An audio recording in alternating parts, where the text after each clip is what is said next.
Tenma is sharing an awakening ceremony with his classmates in front of the Northern Commander, Mendu Izumi, the same man who taught and created the strongest awakener and the light of humanity. To help these children awaken their potential, he summons an awakening monolith. Several students tried but didn't get any luck with awakening. Ironically, the fattest bully bitch among them ended up getting awakened. Our boy shoved his ass aside and interacted with the stone with a fierce determination. It was that time that the Northern Commander himself saw a literal god of destruction representing the boy's spirit. The monolith blossoms an enormous blue lotus, while Tenma acquires a hidden skill called overmimesis, allowing him to adapt to any opponent's skill and create a counter one in its place, basically giving him overpowered Maharaga powers. The fatso couldn't handle the jealousy and tried to attack our boy. In a sudden flash, this man pops up behind Fatty's ass as if his rent was due and paralyzes him in fear, making him shit his pants and hit the floor. With complete analysis, Tenma gains Thunder Wave as a counter skill, bringing him into a mini Lotus domain each time he completes his adaptation. He is hailed as a literal monster who has just acquired an overpowered skill, but unbeknownst to everyone's expectations, a giant monolith falls from the sky, collapsing on top of the Institute.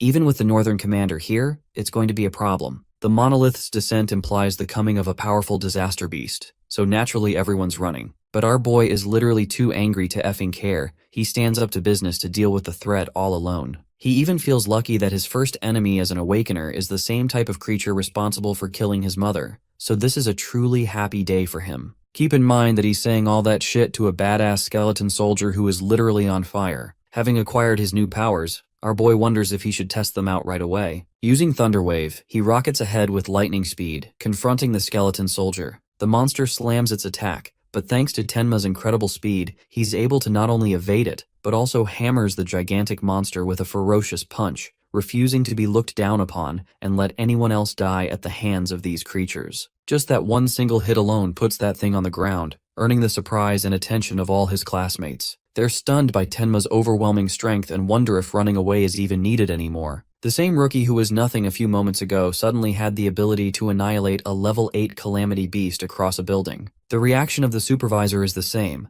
as Tenma's level 0 far exceeds the strength of an ordinary level 0 awakener. Still, even for at his level, beating a skeleton soldier should be impossible as the creature has two powerful abilities. First, it comes with enormous defense, and the second one is kickstarting right now, something called Bonefire, a wall of searing blue flames that eviscerate anything that interacts with it. Our boy's friends are worried while Big Mac Attack Grinchface is excitedly celebrating his demise. It seems like the end, but it's really just the beginning, get it? Thanks to taking inspiration from Kakashi the Copy Ninja, Tenma analyzes the ability in the back of his mind. He also notices during this moment that his rate of analysis continuously increases the moment he is struck by an enemy's attack. The Snow Bunny instructor can't believe her eyes right now, as not even a level 10 awakener should be able to tank the Bonefire attack from the skeleton soldier. Actually, our boy's body is literally burning off its skin. This man's ribs can be seen as his body withers away, while he aura farms without giving a single fuck about the situation. All he sees is the sight of his beloved mother who experienced the same merciless flames. And at this point, the supervisor realizes that this guy hasn't even used his full powers yet. The Genius Awakener is out here looking like Gus from Breaking Bad at the end of his life, and threatens to kill the skeleton soldier the second his analysis reaches completion.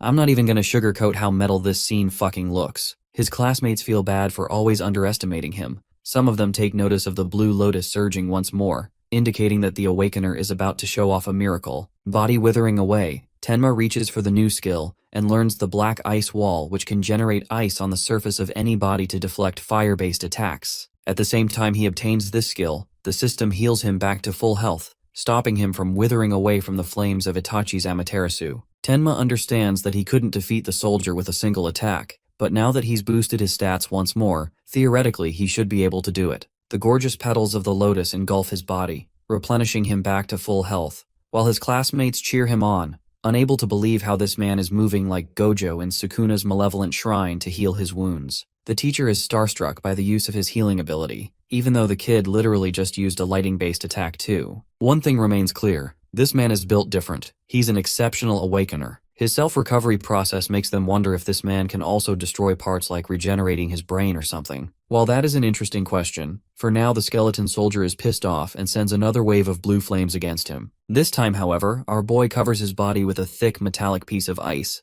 Not even the searing blue flames are capable of melting this ice armor. which means he's completely immune to it now. Cutting through the flames, this man lunges ahead like a god of destruction himself, dodging the soldier's wide slash and using that same ice armor to generate an enormous sword extending from his arm. The dude looks like a final boss, and it's only the beginning of the story right now. Using that building-sized sword, Tenma slashes the skeleton monster with a clean Kit Kat strike, shocking the spectators. They're at a loss for words when it comes to both his speed and strength. His movements are incapable of being perceived with the human eye. Tenma's armor withers away with the fight coming to an end, as he boasts having obtained the ultimate skill of both offense and defense. His friends call him after the fight, with Ruki coming to hug him. Sayo apparently didn't come to see him and ran off after being worried about him. Tenma wonders if he made her angry, while the instructor and the supervisor are mutually left with their faces full in shock. A mere awakened boy defeated a calamity beast so powerful that not even a level 100 awakener could defeat it. Choha is told to clean up the mess and leave a message to the principal, stating that the genius awakener is coming with them. Tenma's best friend glazes him for looking like a god during the fight,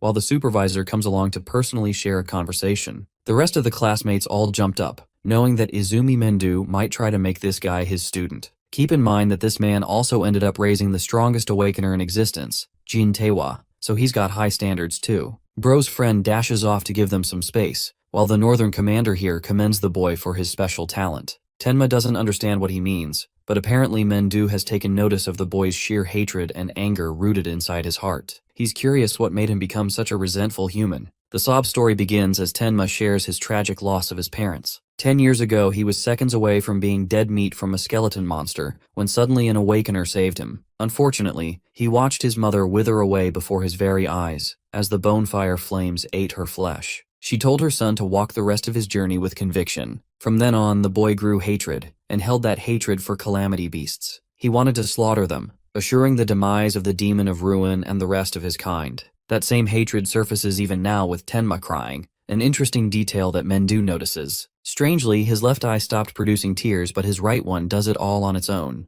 This is something that happened after the loss of his mother, too. After listening to that talk no jutsu sob story, Mendu extends our boy an offer, desiring to take him as a student and be put in the top league so he can kill the monsters. The Savior League is an organization built for the very purpose of combating and slaughtering calamity beasts, consisting of the strongest awakens in the world. It's kind of like an army of awkwardness made to kill monsters. Each of its members are called saviors. These people are granted proper resources, weapons, and training opportunities to gain rewards. Just like a job, even a trainee savior earns 10,000 gold every month, and in this economy, I'd work for even 200. It's a generous amount, and all of these privileges come with a certain expectation. Saviors are required to fight calamity beasts whenever called. They're the front lines defending the world from them. In all honesty, Tenma doesn't even care about the reward. All he cares about is killing those monsters for the love of the game. Bro wants to become Doomslayer at this point. Anyway, he accepts the offer to become a savior, and learns that each February, the league holds an exam with 10,000 participants. Points are granted based on merit, but only the top 100 best performing candidates are allowed to become saviors. This makes our boy curious about the highest earned score. Mendo remembers the top score being 115,000 points, created by Jin Taewa, the strongest warrior. For 11 years, no one has been able to touch it, and earning even 50% of those points can guarantee first place in the exam.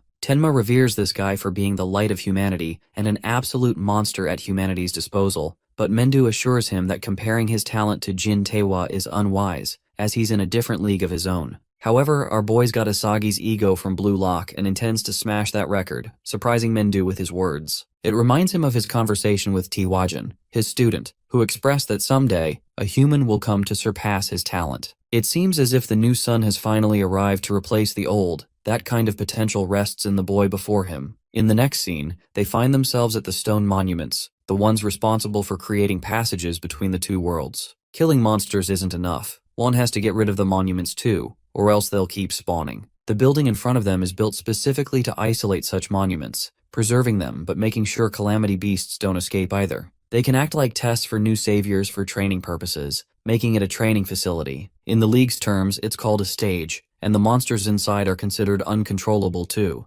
This is also why rookies get slaughtered when they enter these monuments or stage training grounds. earning it the title of the Rookie's Graveyard. Jin Taewa at his earliest cleared the stage in 3 minutes as his record, so Mendu is hoping for our boy to smash the same test in just under 3 minutes. It's only then that Mendu will officially regard him as his student. In the next scene, Mendu is walking around with his newest rookie that everyone has been talking about. People are starting to compare this guy to the legend of the strongest warrior, unable to wrap their heads around the fact that he's walking shoulder to shoulder with Mendu himself. While they're wondering all kinds of things, our boy looks at the disaster level. It's 10 for this stage, 2 levels stronger than the skeleton soldier, making him wonder just what kind of monsters he's up against. From the shock expressed on the people's faces, Tenma curiously wonders why everyone here seems like a normie who has never stepped foot inside the stage. Going up to the reception lady, he requests entering the stage. She guides him and asks about his party, only for our boy to state that he's the only one. A moment of silence ensues. The receptionist takes it as a form of disrespect and thinks this guy is hitting on her. Bro landed in the anti-Riz territory really fast and lost the baddie. Tenma has no idea what's going on. Even the spectators are mocking him for trying to be a hotshot with an ego. To clarify, he explains his intentions again, stating that he doesn't want to crack her, he just wants to challenge the stage. Again, this reception lady thinks she's the queen and that he's just trying to save himself from the embarrassment. She's even ready to hand over her number just to stop this idiot from going overboard. Genuinely rage-baited, this man threatens her that he won't repeat a third time. He isn't interested in a chopped receptionist. All he cares about is his stage mission. Terrified of his words, she agrees with his request, emphasizing that his death will be on his own shoulders. Tenma grabs the bracelet and wraps it around his arm, frustrated that he had to deal with that annoying encounter. The rest of the beta simps around him think he's an idiot for not snagging the girl's number and playing Mr. Tough. The thing is, any rookie who challenges the level 10 stage is basically looking to get molested by the monsters. That's how despairing the gap is. Most of these D1 haters are talking shit, but some of them are curious about Tenma's gift and how he'll use it to leverage his position. The problem is that despite his gift, his level is still 0, so in their eyes, he's as good as dead. Focusing on the task at hand, Tenma scans the bracelet with his identification details, gaining entry to the other side. With the administrative boring stuff finished, he stretches to get ready to throw hands. The timer kicks off and so does his countdown to defeat the stage in 3 minutes. This man monstrously lunges ahead, realizing that this place is freaking huge, even if it's an artificial stage. For his first ever encounter with a monster, he runs into a level 4 Kodama, a really fucked up looking dog if you ask me. Bro slaughters this thing with a single sword slash. Remember his ice morphing powers? He can easily manifest a battle axe and weapons for every use case. With one of the Kodamas sliced, the rest of the hungry tree logs arrive, looking like a horrific twist on Pokemon's. Outside, Agia strongly opposes this trial put up by her father. There were several other stages that rookies could have challenged, and yet he sent Tenma to the toughest first one. It's just the reality that he wants to see Tenma ultimately surpassing Jin, so he's comparing both of their results. Even Ageha thinks that it's impossible to surpass the ultimate warrior, as his limits are beyond the realm of humanity, but her father is curious if she agrees with that opinion. To her, Jin seemed approachable and nice at first, but then she witnessed that man slaying a level 97 calamity beast like it was nothing. She met his eyes, cold and calculating, one of a god. It's like this man has majestically surpassed the human race and has become a deity himself. While that is true, Mendu argues that the same potential is seen in the likes of Tenma, but it's going to take a while to transcend him to that level. Jin is a god who is the savior of humanity, but Tenma seems like a demon who is engulfed by his own hatred, making the two of them complete opposite forces. Back to the stage, our boy has annihilated the Kodama group with ease. Unfortunately, his ability, over-mimesis, won't even regard these weakling creatures as something to scan from. Suddenly, bro experiences a "he's standing right behind me, isn't he?" moment and instantly retaliate with a slash. Surprisingly, it was easy to kill that one too. Tenma is starting to wonder if these disaster level 10 creatures are all weak, but that can't be right, or else this stage wouldn't have been considered a rookie graveyard. There has to be something he doesn't know about, and he's exactly right. The system detects a B-rank skill called self-regeneration, kickstarting the analysis cycle. Our boy wasn't expecting that, as the same creature he cut down stands up again like a colossus, overwhelming our boy with earthly vines. Even after being cut down, the creature regenerated from that injury. It's not a surprise why this monster is hard to kill, standing at a whopping level 10 in strength. Activating Black Ice Wall, Tenma unleashes sharp spikes and covers both his arms with them. His goal is to inflict so much damage upon the creature to the point it is incapable of regeneration. While he's cutting it relentlessly with his dual swords, he's also processing the analysis cycle in the back of his mind. A prominent slash even severs the creature's head in two, but that's not enough to kill it either. Tenma takes supreme joy in cutting it down, He's the monster here, the one who wants to tear it apart so it can't even regenerate. This man ends up giving the monster so many cuts, you'd think it experienced Sukuna's domain expansion. The monster explodes to bits and pieces, concluding the fight, which is good because Tenma is already running low on mana from spamming his black ice skill. But a plot twist, this thing still ends up regenerating back to full health even from tiny bits, taking inspiration from Perfect Cell. Frustrated, Tenma avoids each hit, shocked that he's dealing with a persistent monster. The good thing is that each time this creature regenerates, his analysis speed multiplies further. But the fight is starting to overwhelm him, to the point he's saving up on mana by not using black ice at all. The smarter play here is to use speed and wait until the analysis is complete. But the worst part is that he's running low on time too.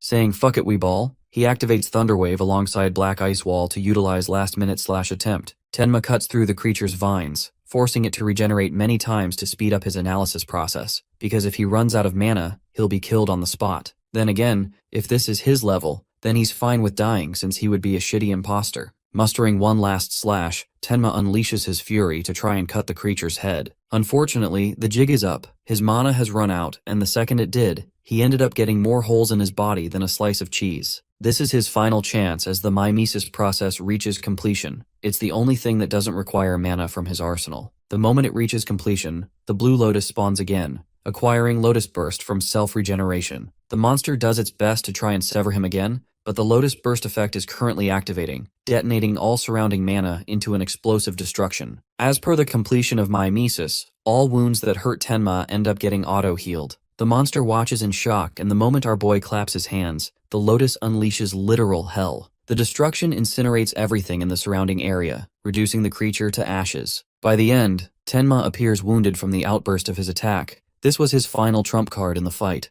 By the way, he unleashed this much destruction just by expending a third of his mana after gaining it back via mimesis. He no longer will feel any difficulty destroying mob monsters. Also, the mimesis skill is confirmed to have both mana and health replenishing properties. A single shard remains, while the situation of the outside world is in chaos. The reception lady is worried about the rookie who went inside and begs them to call a rescue team. Even Agaha wasn't expecting our boy to end up losing to a level 10 monster. The bigger problem is clearing the stage in under 2 minutes. Suddenly, the stage reveals that a new record has been set, stunning everyone's expectations. The record of 11 years has been broken by Itsuki Tenma, who literally cleared it in 2 minutes and 14 seconds. When he exits the stage, this man looks like he came out of a war. All of his haters have now turned into his fans, because the underdog pulverized Jin's record with a whole minute lead. Our boy comes up to Mendu, questioning if he has now earned his mentorship. The man is genuinely impressed, praising his new disciple. It's one of the rarest times that Ageha has seen her father smile like that. The spectators believe that it was all the works of Izumi that allowed his student to beat Jin's record, but that's not the story at all. The reception lady comes around feeling really embarrassed for her earlier act. She presents him with a gift for setting a new record, something our boy didn't expect. He doesn't even blame her for being worked up over a reckless newbie challenging a higher stage. This time Bro's words actually manage to rizz her up, causing her to feel flustered. Ajeha on the other hand teases our boy, reminding him not to get cocky just because he's become her father's student. Mendu thinks the level is too easy for the likes of his talent, so it's time to raise the difficulty. He believes the correct stage for him is the advanced stage. As an important note, levels don't just indicate the threat level of a disaster beast. The most critical factor is actually their species, because some lack intelligence while others have more intelligence than even the likes of humans. Those monsters are much harder to deal with than the ordinary disaster beast. In hindsight, both awakeners and disaster beasts function in the same way. Humans possess different jobs, indicating their strength, while monsters have species differing theirs. Advanced stages house more intelligent monsters. Defeating them even at the same level is enormously difficult compared to the average monster. Tenma's next destination is set in District 4 of the Northern Stage, and he's starting to realize that all this time, he only beat shitty creatures that lacked even basic intelligence to outplay him. Knowing that intelligent species can feel pain, Tenma is ecstatic and fully invested in torturing such monsters. Bro even lets off his terrifying aura having just found himself new victims. The reaction of the crowd is overwhelming as people can't stop talking about Jin's record of 11 years being shattered by a new underdog. Still, advanced stages are tough, and the ones in District 4 are entirely dominated by one man. Many Awakeners have entered to challenge advanced stages, only to end up missing. Rumor has it that there's a secret assassin. One idiot blurts out Reiji Kinoshida's name, while another tries to stop him from getting killed for talking shit. Reiji is revealed to be the son of the ward chief of District 4, and this trust fund Nepo baby loves being serviced. All the stages in District 4 belong to him, and waiting is for shitty newbies instead. Opening up the chest box, he discovers a similar stone from what he found on the stage. Mendu is surprised he ran into one, because it happened right after killing the disaster beast. There's a key difference in the two stones. One appears green, which genuinely stuns Ageha because it's considered of the intermediate quality. Tenma wants to know what a karma stone really is, and learns that it's basically considered an experience stone. Beating monsters or killing awakeners creates karma, or something called experience points. Those eventually become responsible for boosting your level. In this case, the karma stone is something that already contains that karma, and absorbing it allows the user to boost their level significantly. The strangest part of all is how a karma stone ended up naturally forming inside the stage. Mendu the master speaks, believing it must be influenced under Tenma's gift, stunning both of them. Apparently the karma contained inside the defeated ends up being absorbed by the victor, but the fact that Tenma didn't level up after defeating 2 disaster beasts suggests that he couldn't absorb the karma. Mendu's theory is that all this time, the karma that Tenma gained by killing monsters ended up being naturally absorbed by the surrounding awakeners instead of him. But the stage is different. There's no one there to absorb the karma, and Tenma can't absorb his own anyway. That's why it forcefully solidified itself into a stone. But Ageha's worried that our boy is stuck in a standstill because he can't even level up. Her father stops her from asking information from Tenma about his skill. It's supposed to be a secret after all. Anyway, Mendu suggests our boy sell the stone if he wants to make use of it. Personally, he's going to be away for a while for a meeting with the leaders of the 5 continents. His daughter will look after Tenma in the meantime. However, he does leave with a few important points. Tenma is told to keep his status as a disciple a secret, and he's also instructed not to tell anyone about the details of his gift. Third, the teacher wants him to clear at least 6 advanced stages before his arrival. And finally, Tenma is given freedom to do whatever he wants with his power, because it's his own to use. The rookie accepts his orders as the scene cuts off to the Northern District. Some awakeners are frustrated that they're not given space even when it's their turn. Reiji Kinoshida's guards are here to reserve the spot for him, telling these kids to get. The awakeners talk some tough game, mouthing Reiji off as some rich pampered kid who will eventually get reported to the guild. But apparently he fucked around too much because the same dude ends up getting launched into the nearest wall. This muscle brute is attacked by an immediate B-rank earth spike, only for it to result in 0 damage. This guy's face goes metallic, while the blonde fails to understand how a technique that could easily pierce through monsters is unable to do damage against this muscle-brained freak. The big guy grabs both his arms before headbutting the shit out of his face, knocking him out. A level 7 and 8 awakener, both were taken out without being able to do a thing to Reiji's bodyguard. This man is Takaru Oga, one of the 4 strongest men under Reiji's influence, and he's also a level 12 metal bender. Metal Dick over here reminds everyone that anyone who dares to rebel against Reiji's orders will get killed. He doesn't even want the others to take these 2 awakeners away, fully planning on torturing them. His friends suggest Takeru to hold back a little, as the people are watching closely. Suddenly, someone speed blitzes him really fast. The dude's body fumbles right into Tenma's arms. Everyone around them assumes Tenma to be some kind of loser who's just signed his own death. Even this guy calls him an idiot for trying to overcome Reiji's orders and offers a final warning. But Tenma knows full well that he has to enter the stage, and that Takaru is his only obstacle. Ageha reports the situation to the higher-ups, but our boy is planning to handle things his way, recalling his teacher's words to do what he thinks is right. He leaves the injured in her hands and exudes malevolent aura even for a level 0 awakener. Takaru can't believe that the level 0 rookie has the balls to stand up to him, but strangely, he feels a unique kind of pressure, making him wonder if the kid has some kind of gift. Relying on his stats, Takeru blindly believes he's got the upper hand here, but then he receives a jolt of shock. He watches our boy blitz him with insane speed as Tenma's punch kisses this guy's face. The spectators suddenly go quiet, unable to comprehend the rookie's speed. Luckily, Takeru managed to metalize himself before the punch made contact, so no injuries were made. Coating his arms in metal, he thunders down his heavy fists, praising his opponent's speed but also highlighting Tenma's lack of strength. Our boy evades swiftly, knowing that he just missed his one opportunity to deal a surprise attack on a superior opponent. His best shot right now is to rely on Thunderwave and boost it even further, prompting Tenma to activate his metallization process in the background. The metallization skill is dangerous enough to earn mimesis effects, which means our boy can't hold back either and has to go serious. Tenma understands that normal attacks won't work, but all he's got to do is target Takeru's flesh for considerable damage. He wounds up a kick to strike his face, but Takaru manages to block it just in time, criticizing the weakling's lack of power and speed. But this is actually our boy's strategy. He's conditioning his opponent to predict his max speed, only to upgrade Thunderwave even more. Takeru is completely caught off guard witnessing the usage of a lightning element. This time our boy ramps up his speed to such an insane extent that he's out here throwing a dozen punches and actually connecting every single one of them. The analysis process continues in the background, while the spectators are starting to realize that this rookie can use multiple skills. With no opening left for Takeru to metalize, all he can wonder is how this kid managed to get insane levels of speed for his rank. With so many punches raining down on his body, he can't even issue a voice command to force the others to help him. This dude is in a pinch, and in a final desperate attempt, he decides to pull out his trump card. Apparently that trump card is called blasting off my shirt to show off that demonic back. But really, bro goes full shiny mode and engulfs himself in full metallization. It's his first time being cornered to the point he had to use this skill. All of his metallic parts get a 50% defense boost, another 50% on top of it when he's not moving. By the way, I love how we can literally say this dude's balls are made out of titanium now. Anyway, Takeru's feeling grateful for evolving to this level and intends to give the rookie an easy death. With a defense crossing level 12, the others start to wonder if anyone at the same level could break this dude's defense.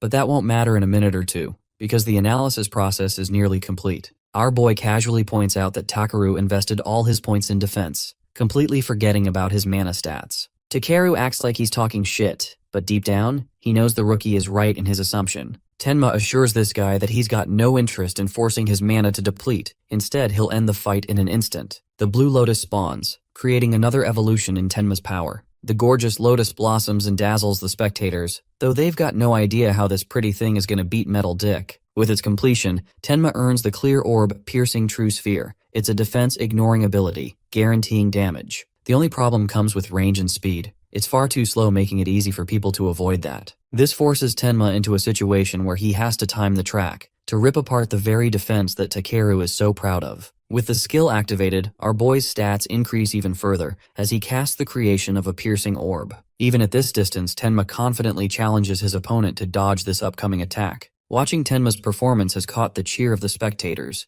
making them wonder what he's about to pull next. The piercing ball slowly moves past their eyes. It's just a tiny little thing, so it's inconceivable to get hit by something like that. The ball is so tiny that Metal Dick over here is even willing to stand still, taking it head on, believing downplaying Tenma's trump card. The ball ends up making contact with his arm, and the look of horror sets on his face. It literally destroys this man's arm, causing it to explode in a pool of blood. Tenma even instructed this idiot to dodge. He specifically aimed at his arm to show mercy, but he really could have aimed for a fatal area if this guy was a monster. Takeru is screaming in pain as Tenma orders the clowns to fetch this guy to a hospital. They pathetically pick him up and take him away, as the day is saved thanks to the Powerpuff Girls. Wait, I forgot this isn't Cartoon Network. Tenma is hailed as a hero among the crowd. Some of us even want to team up with him to clear stages in no time. The situation is so bad that guys are fighting each other just to get their hands on him. But this man's far too busy relishing his newest skill, something that could take out a defense monster like Takeru himself. The orb has another effect of getting faster the more it kills people with higher defense stats than Tenma himself. The two clowns beg him for an answer to make him join their teams, but he openly declines, stating he's fine off alone. Again, the same reaction is given by the crowd as last time, calling him a fool for solo challenging an advanced stage just because he could beat Takeru. People's impression of him changes really fast, and they're fine with leaving this psychopath to die now. With the naysayers gone, Mendu's daughter emphasizes that each calamity beast in the advanced stages is relative to Takeru's defense, so our boy really has to manage his mana carefully. But Tenma's chill with it and tells her not to worry, causing her to feel flustered because his death will earn humiliation from her father. Aside from that, Ageha highlights that stone beasts move in groups, but they're still dumb, so Tenma could take advantage of them by seeking mana drain. The bracelet signs him off to challenge the stage as our boy enters his next big event. He didn't expect to face off so many of these huge rock lizards. All of them have super high stats too, way higher than the creatures he fought before. The Colossus statue charges at him at full speed, while Tenma decides to whip out his piercing orb to use it against their shielding high defense stats. I can't help but point out the similarities of the lotus petals with Archer's Ro Ayas from Fate. Anyway, the orb makes contact with the statue, carving a hole straight through its body and killing it immediately. This earns a 100% speed increase in the orb's speed, which is amazing for Tenma in every turn. 3 of the scary statues lunge at him, but our boy is on that Killua energy with his lightning and blitzes past them. He defeats 3 of the monsters using his explosive attack after spending a third of his mana again. But the fight's not over. 2 more creatures lunge from opposite directions. This man casts hollow purple to finish them off with his piercing orb. First, he dodges both of the statues, causing them to smash into each other. This allows him the perfect vantage point to hit them with a monstrous piercing orb. The speed of the orb is even faster this time, and kills both monsters in a single go. Tenma topples, feeling exhausted as his mana extinguishes to 0. He's having a real hard time with his mana constraints lately, and hopes to gain a mana recovery skill soon. His current speed of progress is promising after increasing the orb's speed to 5 meters per second. But bro completely forgot about the final monster who comes crashing down upon him, unleashing literal destruction. One of the monsters ended up using gigantification skill, literally becoming a threat that Godzilla would have to come and eliminate. Its sheer size is a problem, but Tenma is managing himself using lightning speed. Bro is dashing up like the Flash, not knowing if he can pierce a creature as huge as this one. Carefully selecting his target, he aims at the monster's head, releasing a piercing orb shot. But from this distance alone, Tenma figures that the orb is so small that it's going to do minimal damage. The titanic stone statue retaliates with a fist of its own, and since our boy can't even dodge mid-air, he's left with no choice but to spam the use of black ice to tank the hit. Still, the impact sends this dude flying, crushing him into the nearest wall. The fight's way harder than what he thought it would be. Sensing the need for overmimesis, the system starts analyzing automatically, bringing satisfaction to our boy's face. The scene cuts into Reiji's place, where one of his agents expresses his shock. The man offends him with his noise, but also informs him of some sudden news. Apparently someone managed to beat Takeru and got inside one of the advanced stages. The news pisses off this pampered bitch, unable to believe how Takeru even lost with his level. The only reasonable explanation is that someone over level 30 bested him. Unfortunately, the Awakeners of this level are skilled and deal with actual missions, so they don't bother playing with weak Awakeners. Everyone in the facility is around level 10, but there's just no way Walmart Aizen can believe that a level 10 warrior beat Takeru. Reiji intends to investigate the matter on his own, believing that he'll make it in time to the same location if they hurry now. His agent even recommends that they proceed with the side of caution, but obviously room temperature IQ over here doesn't heed his warning. Reiji is in the mood to humble this person for ever daring to mess with the Kinoshita family. As for our boy, somehow he managed to survive and reach 100% analysis. Shielding in his lotus, the system marks the completion of the gigantification skill, but strangely, Tenma didn't get a new skill this time. Instead, his piercing orb upgraded to level 2, allowing him the ability to adjust the size of the orb and even doubling its passive speed increase. Testing out both effects at once, Tenma activates his newly evolved orb, manifesting an orb that extinguishes every last ounce of his mana. This is the most powerful piercing orb he has made up until now, and it launches like a literal nuke. Bro is even out here posing like Gojo after his final kill shot, wondering if he went too far at the end.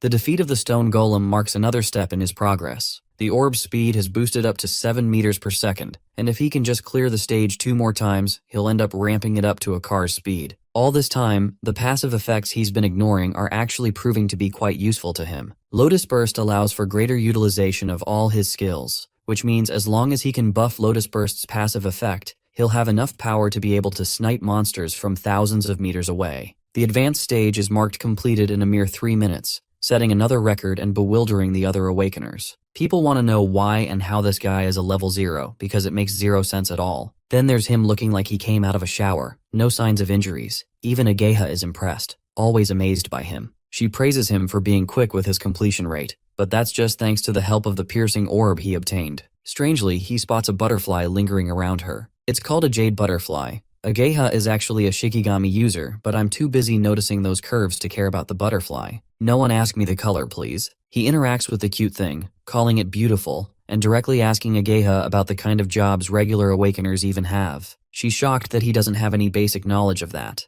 Jobs are actually divided into 4 categories, and our boy has already witnessed 3 of them so far. The first kind is the elementalist, with a wide range of elements making up the list. These Awakeners are also the most common, and are known to have the highest combat power. The fatty from his class, and even Takeru is the same. The second type of Awakener is a Shikigami user. That's right, bitches. We're doing it the Megumi way Jujutsu Kaisen style. Shikigami stay with their master from the moment they're born, which is why she's got one of her own. With 2 types clarified, she waits for him to ask questions. Our boy is shocked to see that her jade butterfly is even higher level than her, making him question her veteran status. Bro ended up destroying the poor girl's ego with those words without even trying to sugarcoat. Ageha corrects his misunderstanding of power, explaining that Shikigami will always be higher leveled than their master. But in a situation like that, Tenma's calculative brain figures that it's best to target the master of the Shikigami in a fight in that situation. She's terrified to feel a hint of negative aura coming from him. Anyway, he waits for the rest of them to be introduced. The third type is a mysterious job,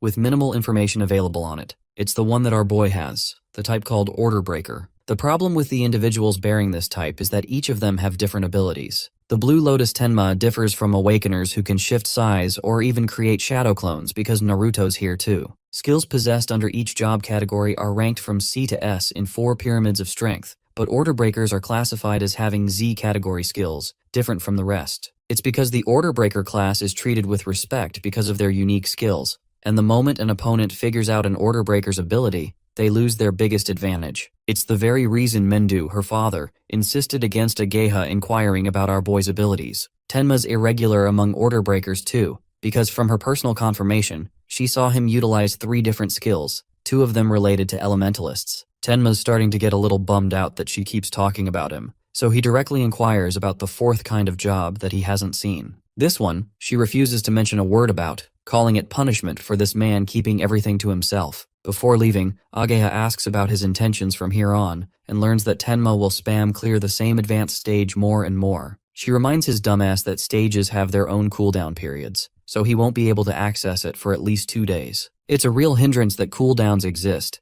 and he hadn't even considered them at all. This is why Reiji keeps them for himself, and since our boy can't upgrade his piercing orb, he figures he could at least upgrade Lotus Burst instead. So he asks for a different stage with an even higher number of disaster beasts. Walmart Makizinen remembers there being one, though the level of disaster beasts isn't too high. It's got a shit ton of monsters. They're a swarm of giant locusts, at least 100 of them. The stage is a real pain in the ass without possessing a wide-range skill, so she warns him against the attempt, not knowing our boy already has the explosive detonation skill Lotus Burst. He disregards continuous warnings, while the others express shock after hearing him planning to conquer the locust stage. They're already shivering that Reiji will arrive to seek his revenge soon, and want to leave before that happens. Speaking of that scumbag, he ends up reaching the same spot, only to realize their target has escaped to another location. It's hard to believe that someone managed to clear the stage in the short time they had. Reiji's blood boils, and he thinks this mysterious offender is intentionally fucking with him. He orders his agents to look for traces of mana and to contact someone called Hound for the job. He wants Tenma alive so that he could personally offer him a taste of torturous hell. Bro thinks this shit is so tough. In a different area, a poor awakener is barely clinging to his life. He's being hunted by Hound, a subordinate of Reiji, and even after using his escape jutsu, he ends up being discovered by the gaping wild beast. The creature rips him in his mouth while Reiji's other agent comes to retrieve him. The guy in his mouth is still alive, by the way, questioning how they managed to track him down. This person's pet dog over here has an excellent sense of smell, tracking any target down with ease. The man is known as Charles the Hound, and he has come to eliminate his target on behalf of Reiji. The poor guy pleads for his life, but Charles mercilessly allows his wolf to feast upon the human's flesh. After his death, they experience a level up at last. Charles calls to report mission status, confirming the kill, but to his shock, learns about Takeru's heavily sustained injuries. Considering it an important matter, he is signaled to Reiji's location, happy that a new prey has appeared. Tenma arrives inside near the stage, questioning why there are so many locusts in the first place. Agha explains that certain monsters like certain environments, which is why one of the skills of an awakener is to be well informed of their terrain. Advanced stages don't even have a proper receptionist because of how dangerous they can be. Tenma wonders why this level is completely shut down, considering it's only level 13 at best. The good thing about a normal stage is that you can exit it if you find it difficult. But when it comes to these locusts, escape literally becomes impossible. A single mistake rips you to shreds because of the locust swarm. Awakeners are eaten alive for breakfast. It's so brutal only their bones remain. But this kind of thing doesn't scare our boy. He's just happy to find the perfect playground to hunt a ton of monsters. Ageha thinks he's a goddamn idiot for that, but Tenma's got his goals and confidently steps inside the stage. She's worried if whatever she told him will even be enough, before realizing that she forgot to mention one key detail, that the locusts literally spawn an infinite number of times until the boss is defeated. Having made such a huge error, Ageha wants to invade the stage level to warn him, but then she senses an ominous presence. It's Charles the Hound who glares at her with devilish eyes, requesting to look for someone. The scene cuts off and takes us to Tenma's experience inside the stage. Clapping his hands, he playfully wakes up the annoying bugs so that he can kill them over and over. Their levels are so pathetic, a mere level 1, but their quantity makes this stage worth it. With more than 100 covering the sky, Tenma casts his Lotus Burst technique, while at the same time guarding himself with black ice armor. His goal is to let these bastards swarm him from every direction, and just when they feel confident, he'll detonate. Tenma activates Lotus Burst at a precise moment, obliterating the bugs all at once. By the end of his attack, they're all dead meat, evolving his Lotus Burst to level 2. Its range has expanded to a whopping 10 meters, double than before. Tenma thinks that monsters of this weak level should net him easy points because they barely consume his mana in any of his skills. If he can spend 10 more shots and kill 100 locusts in each swing, his skill will upgrade by 1,000%. But then he realizes that this stage also must have a cooldown of its own, so his happiness is short-lived. Tenma checks his bracelet, wondering why the stage clear prompt hasn't appeared. Instead, he detects the boss monster's skill called Matriarch's Will, which immediately activates his analysis effect. When Tenma looks around to check for survivors, he watches the dead swarm pulling inside some kind of vortex. Zooming away, Tenma creates distance between them, questioning if this is because of the boss's skill. He let his guard down, and though it's great he can keep evolving his ability, the main issue right now is that he doesn't know about the boss's location. His best strategy right now is to keep annihilating the swarm until the boss eventually exposes itself. Reactivating Lotus Burst, he detonates another explosion, slaughtering another swarm. The range increases to 16 meters, amplifying the explosion even more. With a second wipeout, Tenma curiously wonders why the boss still hasn't appeared. The same dead locusts end up respawning, creating an endless swarm that just doesn't stay down. Unfortunately, Tenma can only stall for 9 more detonations through his ability. He extends his hand a third time, promising to annihilate them every single time they come back. A third explosion massacres the swarm with another kill streak of 100. Tenma keeps on detonating until he increases the burst radius to 54 meters. Now he only has 1 more shot to go, but these bugs still haven't stopped respawning. The swarm arises again, instilling a sense of panic in Tenma, because he's about to run out of mana and doesn't even have any way of confronting the boss. Though he could easily try to escape the stage, this man is too egotistical to quit. One last time, he declares his intention of massacring the swarm. The Lotus Burst detonates in the largest explosion he's ever casted, fatiguing our boy to his limits. The swarm simply rises back up again, and the analysis progress hasn't completely yet either. It's at this moment that he realizes he really fucked up, because the queen has an infinity breeding ability. That means the only way to win is to kill her, but how will he even do that with 0 mana points? Luckily, his analysis rate reaches total completion, enveloping him in a Lotus domain and adapting to the queen's skill. Tenma acquires a new detection skill to counter her ability with a cheat code passive effect. It's so powerful that he could intentionally leave the boss alive just to farm the locusts as many times as he wants. Unfortunately, Ege is waiting for him, so he needs to wrap things up. With the skill's activation, his sensory abilities are heightened, mapping out the surrounding area to look for his target. The detector picks up on the queen's signals just underground, which is the only thing Tenma needed. Next, he carves up Hollow Purple, stealing Gojo's swag again, and releases it to decimate the annoying queen. The piercing orb crushes its way underground, forcing the queen to draw out where it is most vulnerable. And here, our boy clocks her with a slashing backshot, ending her life. With the queen dismantled, the swarm is instilled in chaos, but our boy is happy to send them all to hell alongside her. A final detonation wraps up things and kills the locust swarm for good, increasing range to 65 meters. The stage helped him with a ton of skill boosts, and Tenma intends to reuse it and evolve his range even further later on. Achieving a new record of 17 minutes, he exits the stage, worried about Ageha's condition, but also thinks that she might ditch his ass. Tenma actually likes the awkward side of her, but the moment he comes out, he sees Ageha full of cuts and being choked out by Charles. The fact that Tenma came out in one piece is confirmation to the Hound that this is the guy his master is looking for. And yes, don't forget, the One Piece is real. Agitated, Tenma threatens this guy to put his hands off of her, or else he'll kill his ass. Charles thinks the kid is cocky for a level 0 rookie, and in that exact moment, our boy spawns in his freaking face to kill him. Going, "Oh shit, I'm fucked."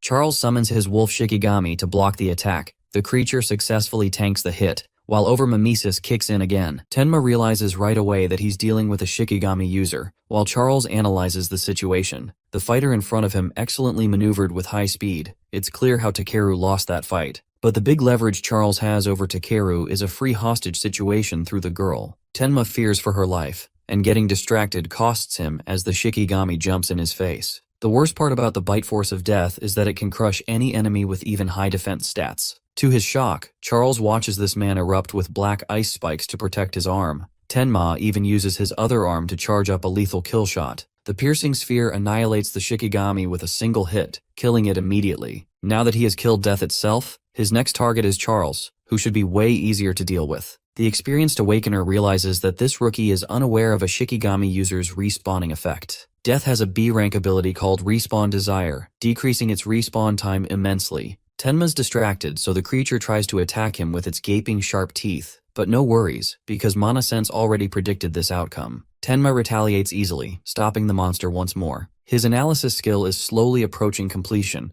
but if the Lotus appears in front of Charles, it might give him free information about his ability. Charles himself is having a mental breakdown dealing with a guy with both immense speed and strength alongside a bunch of other hacks. His only leverage is a Geha, so he chokes her enough to prevent her from saying harder daddy, and threatens to kill her in front of Tenma. Our boy wanted to complete the analysis without spawning the Lotus, but things are going in a different direction. With its completion, he earns the counter skill called Shikigami Eater, a unique power with the effect of taking control of another user's Shikigami by touching it once. This is an excellent counter, but because our boy intentionally cancelled out the Lotus spawning effect of his skill, he didn't get any auto recovery effects. That's the price for skipping it. The good thing is that he's currently uninjured, so he doesn't need it anyway. First things first, he tests his Shikigami Eater spell on the approaching monster. Activating its essence, he slaps the Shikigami's head, manipulating the strings of its control before kicking the creature away with enormous speed. Charles watches his monster get obliterated again, calling the poor thing a useless mutt. He threatens to break Agea's neck, but she doesn't even care about herself in this situation. Tenma throws up his hands in absolute cinema fashion to save her life. Charles is happy that the kid is being obedient to prevent any further trouble, but the part that's bugging our boy is why he's being targeted in the first place. Charles thinks he's playing dumb when he's the one who instigated everything. He decides to spill the tea of his mission details, revealing how Reiji is pissed off ever since the mysterious Awakener stole his advanced stages.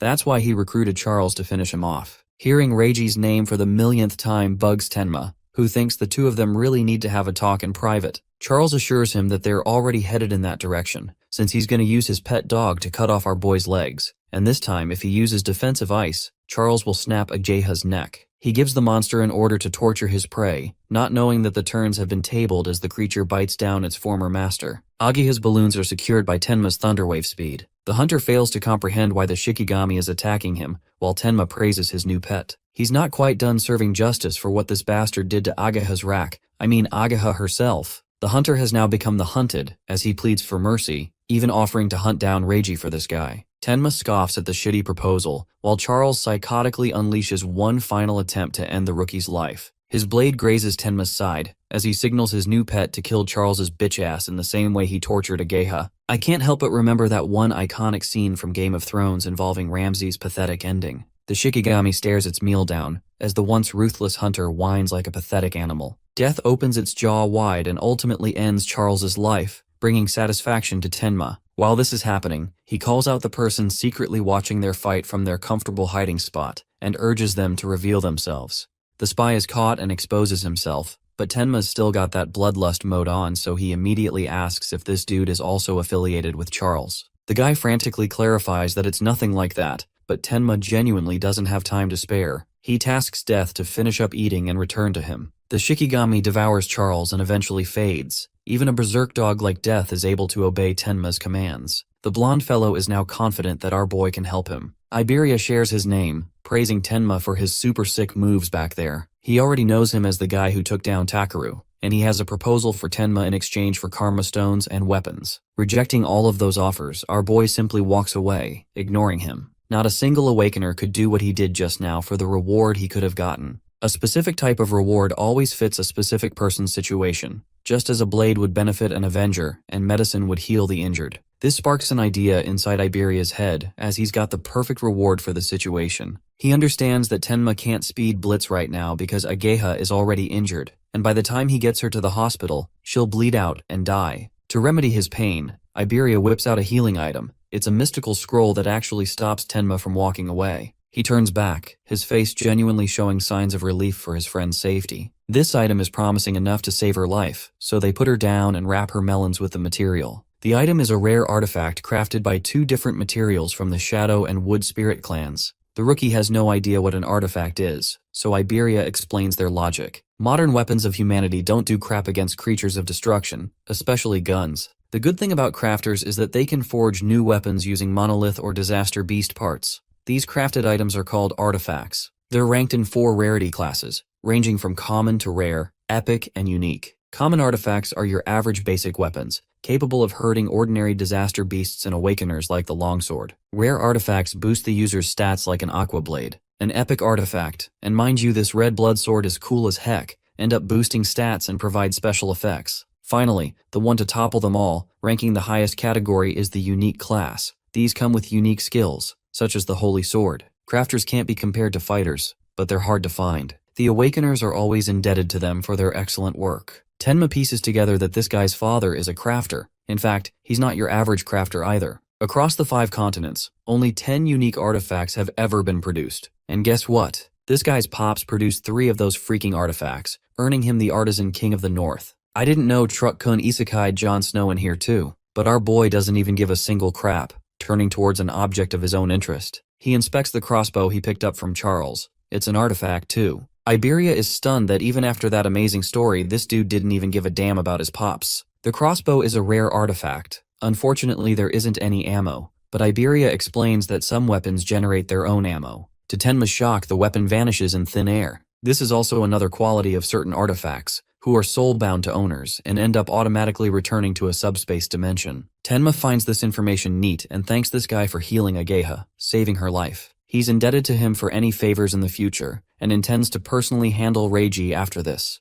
Iberia thinks it's a seriously reckless idea to go and challenge Reiji all alone, but Tenma isn't in the mood to argue and doesn't get the deal. The good thing is that both Iberia and our boy have the same target. Even though Reiji didn't exactly piss him off, Iberia suggests that the two of them team up in the upcoming Savior Alliance tournament qualifiers. Tenma remembers the tournament, recalling how only the top 10 qualified candidates make it to the main tournament. That's also why he's been spamming advanced stages non-stop, to prepare himself until the test. However, he doesn't get what it has anything to do with their target. Iberia reveals that the qualifiers are held individually by continents, and as the son of the chief, Reiji is expected to partake in this event alongside his older brother. If neither of them end up cutting top 10 positions, the Kinoshita family's name will be dragged through the mud. It's the very reason he's seizing control of all the stages for his own personal advantage. Tenma questions why he's receiving so much help from the blonde awakener, while Iberia shares that he genuinely admires him and believes in his own instincts that they'll both pass. Tenma still doesn't get why this guy is trying to rush for the tournament right now,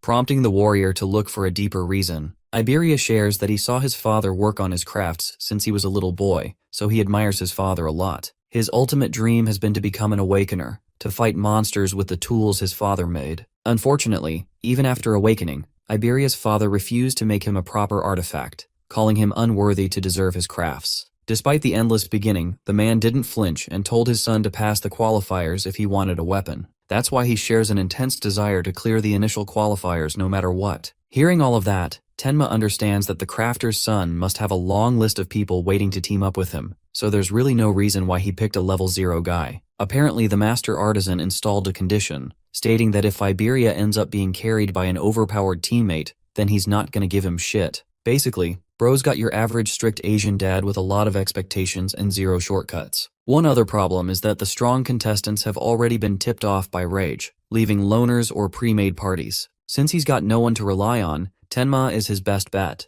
the same man who obliterated the powerful Takaru and even defeated Charles just now. In the end, after a multitude of questions, our boy eventually agrees to team up with him, but his immediate worry is getting Ageha to a hospital. Iberia is so happy that he's already deciding on a team name, yapping his ass off with several naming combinations. Bro's a true homeboy, but he just doesn't shut up. Remembering his old school friends, Tenma wonders if Rimu and Saya will also join the qualifiers. In the next scene, we witness Rimu sneezing out of nowhere. He assumes that his buddy Tenma must be remembering him or something. The name genuinely makes Saya concerned for Tenma's condition. She's hoping that he's surviving well. Rimu teases the shit out of her for having feelings for him, causing her to hit him with her water ability. He taunts her for using a dirty cheap shot, but in her view, sparring doesn't care about sneaky attacks as long as there are openings. Watching them from a distance is their master, a cyborg who is hell-bent on training them properly for the qualifiers. Saya has already reached level 11, while Rimu is stuck at 10. Both are elementalists looking to face off against other awakeners soon.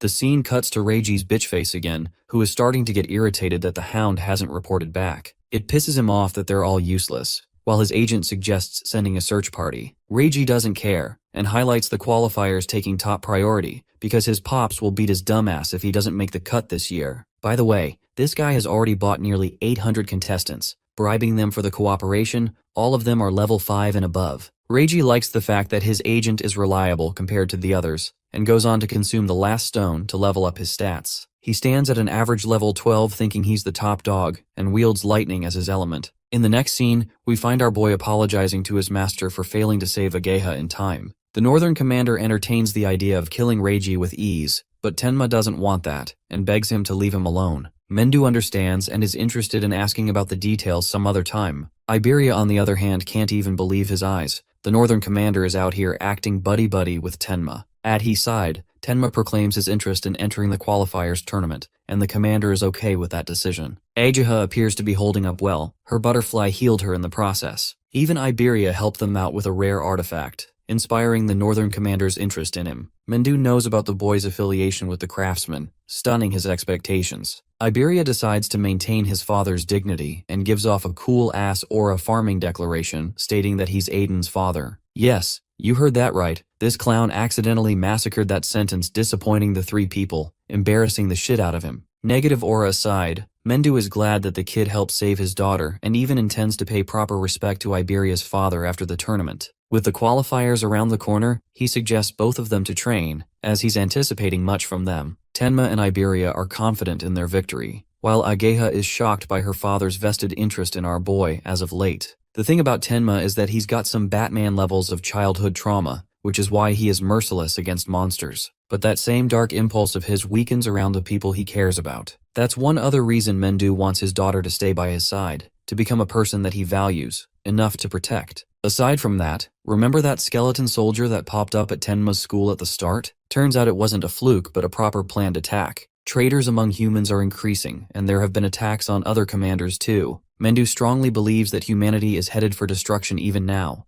but Tenma is the stopping force that might be able to cull that gap, becoming a ray of hope for all. We arrive in District Level 4 at last. The tournament is about to begin. Tenma didn't expect so many people to pop up here, but obviously Mendu's presence alone dragged the attention of a giant crowd, boosting participant numbers up to 5,000. This is bad news for Reiji because now he has lesser participants that work under him, but his agent thinks it's no big deal. He's already made sure to wrap red bands around the participants that are working under them, making it easy to identify. It looks strange to Saya and Rimu as well. Acting as the main supervisor, Saoryu Fujiwara initiates rule explanation. The area is divided into 2 parts. One is external, and the other is an internal arena. The first stage will begin from the 4 towers of the external region. Contestants are expected to fight their way the best they can to reach the internal region. The moment they enter here, their rank will be recorded and installed upon their bracelet. Only the top 500 from the batch of 5,000 will be able to pass. Seiya is a little worried that practically 4,500 people will be wiped in the first round alone. Each contestant can flexibly carry 2 weapons or tools at disposal. Anything works. Iberia points towards Reiji's direction, who is hiding behind his bribed awakeners. He already knows that this douchebag bought the participants and they'll blitz everyone to get to the internal region first. But ignoring everything he said, Tenma fearlessly walks up to the 4 eyes ketchup-haired stickman.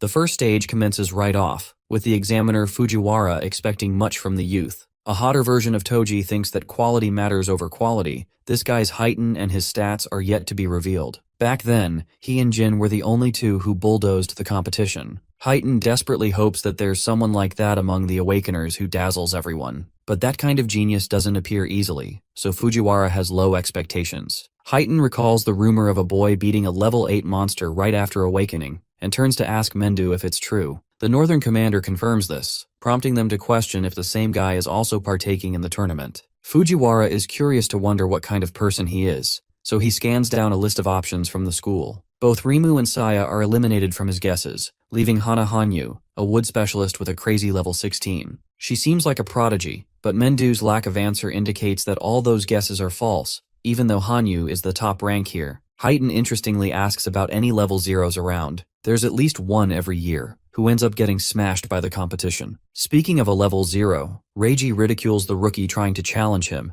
not knowing this is the same guy who mopped the floor with 2 of his bodyguards. The moment our boy whips out Charles's crossbow, his face drops in shock. Tenma understands that this clown has been looking for him, while Reiji is ticked off by his insulting tone. Taking him for a rage baiter and nothing more, he signals his lackeys to jump our boy. Saying so, Reiji leaps off and goes to target the internal region. Now Tenma is left with a bunch of people that are all higher level than him. Heighten can't fathom how a level 0 is going to challenge multiple level 6 and 7s like that. Iberia is not liking the situation either, fearing that they'll get overwhelmed by 4 assailants. He's already prepared to use his trump card in a citation like this. One of the goons tries to provoke our boy, prompting Tenma to order him to move. Such a harmless comment makes this dude burst out in laughter, because anyone would think the kid is just a hotshot who talks big. Heighten actually likes Tenma's brave personality, and intends to jump in if he's about to die. The same goon tries to meddle with him again, only to get smashed in the face with a single punch, as Tenma reminds him to move. Heighten can't even fathom how this kid managed to insta-kill an opponent who is far superior to him in level.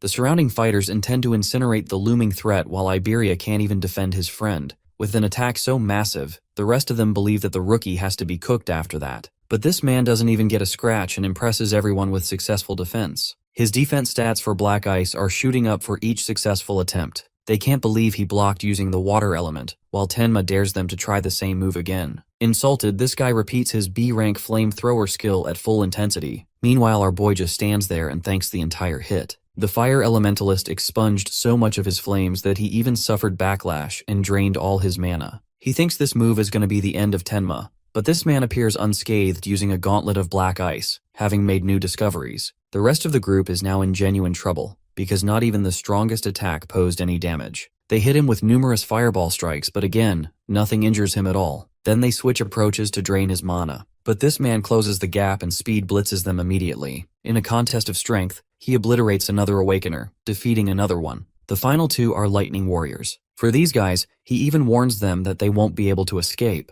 But the idiots go on ahead to activate dual skills anyway. Heighten can't believe he's witnessing one level 0 guy massacre an entire team. With all of them down, Iberia commends his teammate for being incredible. No one believes he's level 0 at all. But Iberia reminds the arena that he and his partner will be the best of the best the tournament has ever seen. Reiji is on his way thinking about the crossbow, when suddenly he watches another Awakener pass by him, only to get zapped like Hassan's dog. Reiji reminds this dog of his place, that no one's supposed to pass him. He gathers the rest of his lackeys and orders them to stay together. The examiners watch his arrogance on full display as the young master of the Kinoshita family. Unfortunately, nothing is against the rules, so they can't intervene, while Reiji is fully confident in his victory in this tournament. Suddenly, Bro hears someone calling out his name. It's none other than the dynamic duo from earlier. Tenma survived the team, which makes him question how on earth this guy managed to do that. He calls our boy level 0 trash, but Tenma doesn't mind, and Reiji doesn't want to fight him head on, so he signals another large group of 100 warriors to keep them busy. Tenma is happy to take them head on and covers Iberia's ears, before dashing with lightning fast speed, slamming Reiji off his rocker. This is his way of telling the bastard that he's going to settle the score,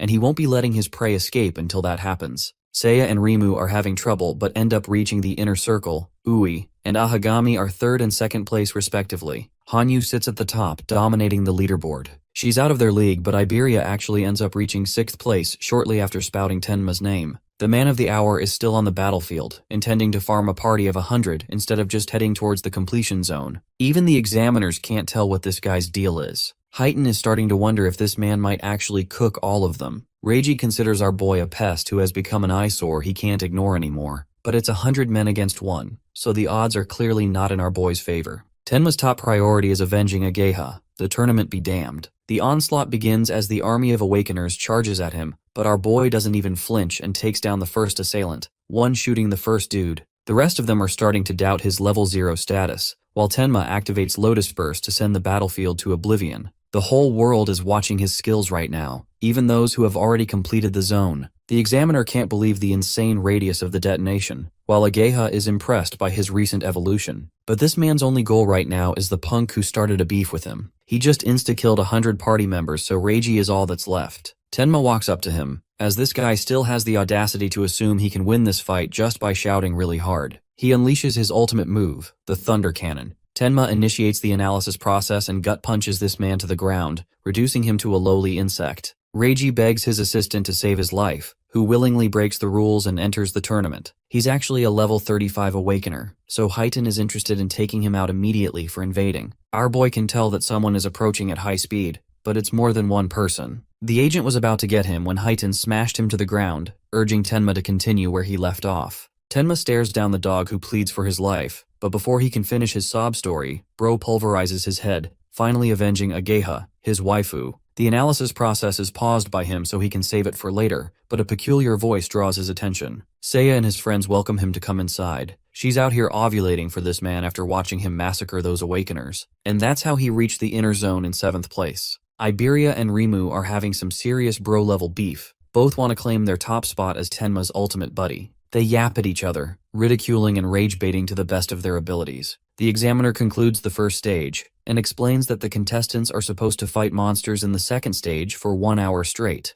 This is the more exciting level, as all 7 remarkable contestants welcome their next challenge. They arrive at the venue, all of them are curious, while Saya and Rimu want to know everything about our boy's ability. The examiners instruct the candidates to get ready, this time meeting them closer alongside the rest of the famous figures. The test will consist of hunting down beasts and killing them based on difficulty points. Defeating a monster will ensue a timeout cooldown for 1 minute. This makes Gaku Uwe want to hunt down the top-level monsters right away. Curious, Tenma raises his voice to ask a question, inquiring if the Nightmare class is truly the highest difficulty. Most of them there don't think he's half as powerful to take down a threat like that, but Fujiwara reveals that there's no upper limit to Nightmare-level creatures. They're all different, so it's useless to even think about. Today's performance will also be regarded in their future consideration to become a top-level savior, so it's important to score well. Recalling Jin's score of 115,000, our boy has set his sights to surpass humanity's greatest. The contestants enter the trial grounds, commencing the start of the test. The first few monsters are trash, so Tenma activates his ice skill to end them quickly to move to the next stage of difficulty. Heitan is the only one who is thrilled to watch his every move. Even now, he watches the kid obliterate the horde of dogs in a single second. This is why Heitan likes him, but Fujiwara surely thinks that the level 8 monster Tenma's facing next is going to give him a tough time.